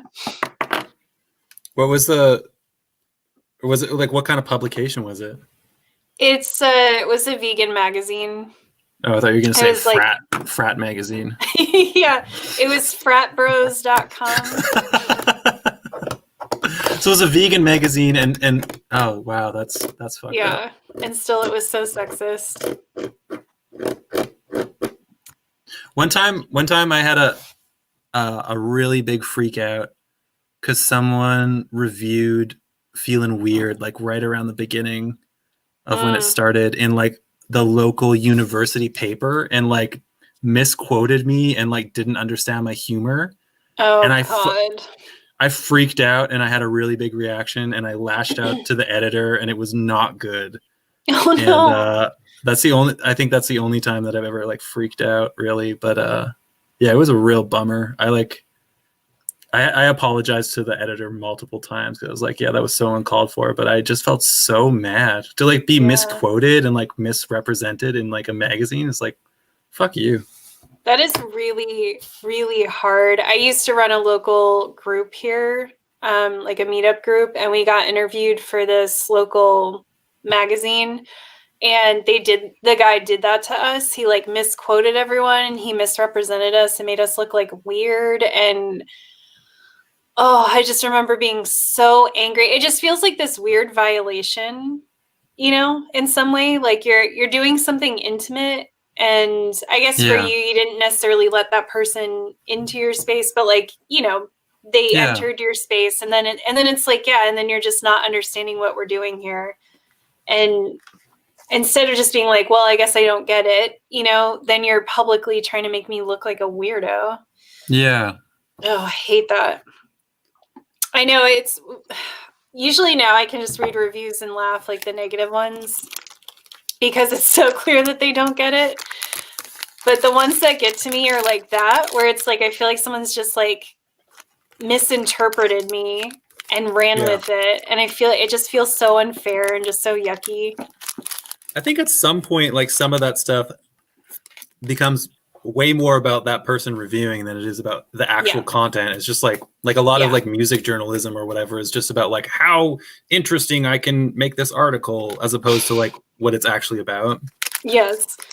Well, and that's what that guy did. The reporter guy he's like, oh, that's what I do is like, I craft like stories out of these experiences. And it's like, but this isn't a story. It's just like my life, you know? Yeah. Yeah. Like he was like trying to find some like edgy hot take.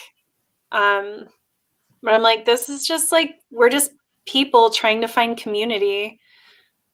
It's not really a space where I want you just like having a hot take on it. Oh my God, yes. Even the whole concept of being swole is very homoerotic. Well, Landon, I hope it was worth being disowned. Oh. You're dead to me now.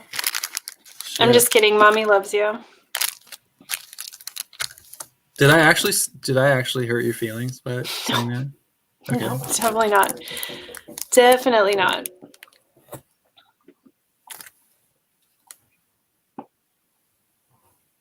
I thought there was someone on my roof for a second. It sounded like it. Did you heard that too? That was weird. Santa maybe coming early. He's like, I'm early. Here, I brought you Landon for the interview. That would be amazing if Landon just popped up on camera and we got to hang out. Mohira says I don't know if you saw it, but your Feelin Weird logo is killer. Aww. Totally agree. I also love your music. I have a friend, Christian, who's a little weirdo. We love being weird together. And I'm trying to get him to listen to your podcast. And every time I tell him about it, I sing the song and it makes him laugh.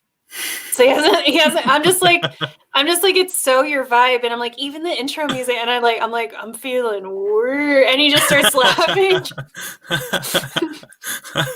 It's so great. It's such a mood.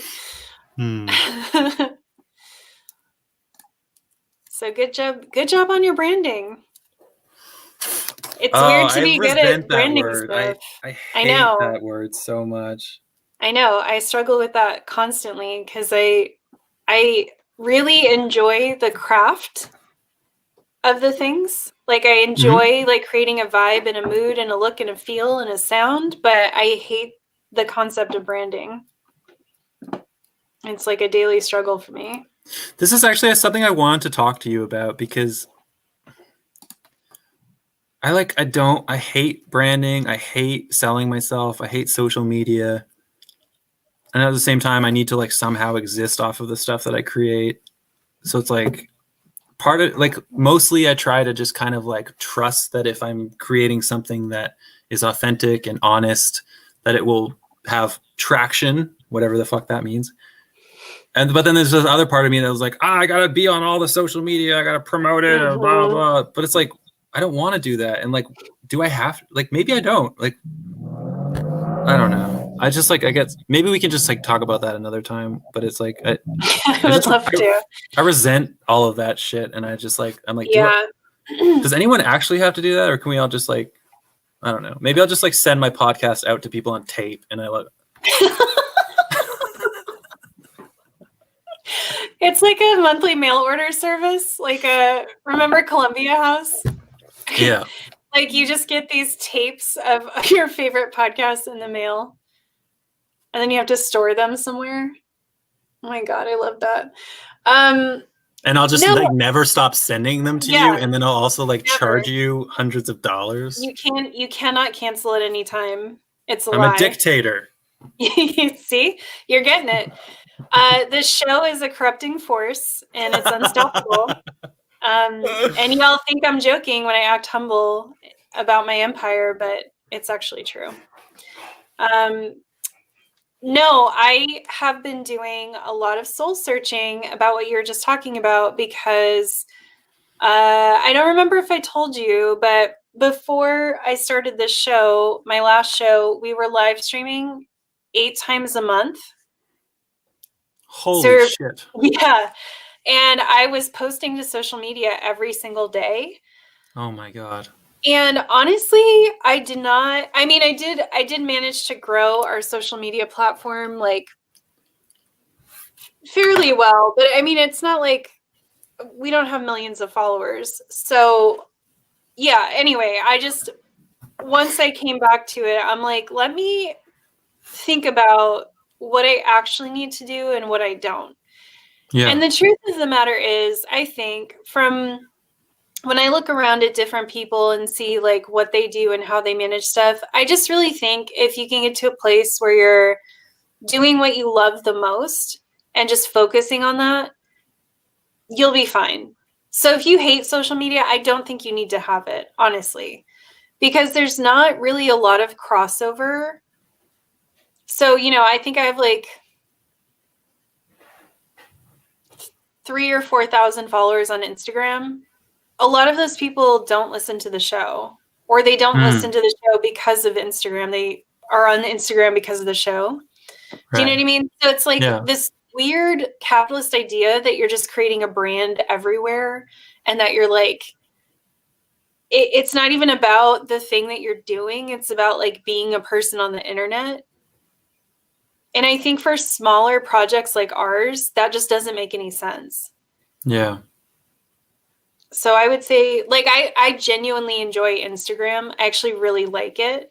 I do not like posting every single day, but I've decided that's something that I'll keep up with just because I genuinely enjoy it. One thing that's been good about social media is it is a nice way to interact with people, but it sounds like maybe you do that with Patreon, which I have never done. Yeah. Yeah. I'm starting to play with that being a way to talk to people, but that's really all I like social media for is, on Instagram, I'll put out little I'll pose questions to people, and then I'll use those sometimes I'll use those in the content. Yeah.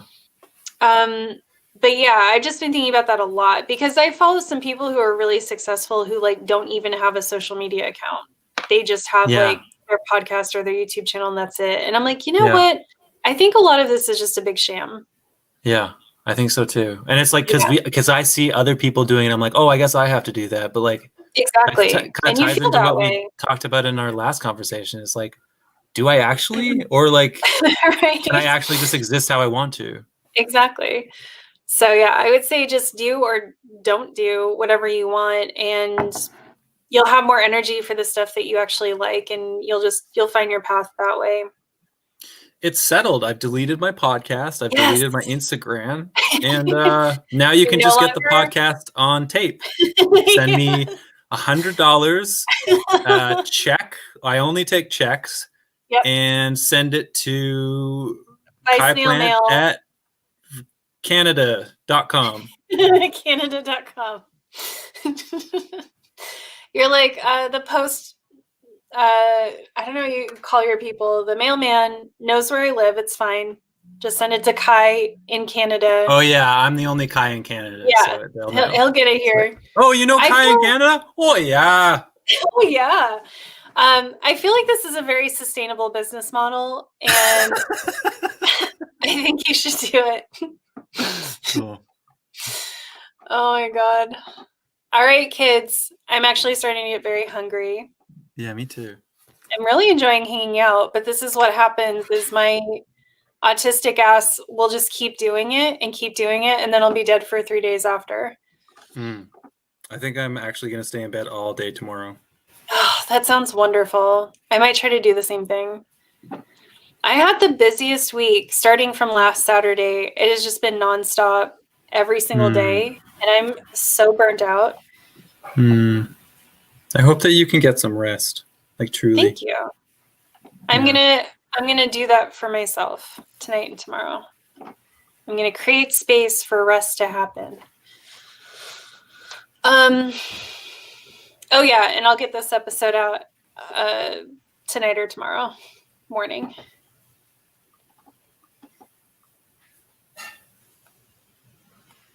Thank you, Mohira. Everyone should watch *Halt and Catch Fire*. I'm so salty that I've been talking about this show for years and no one will watch it.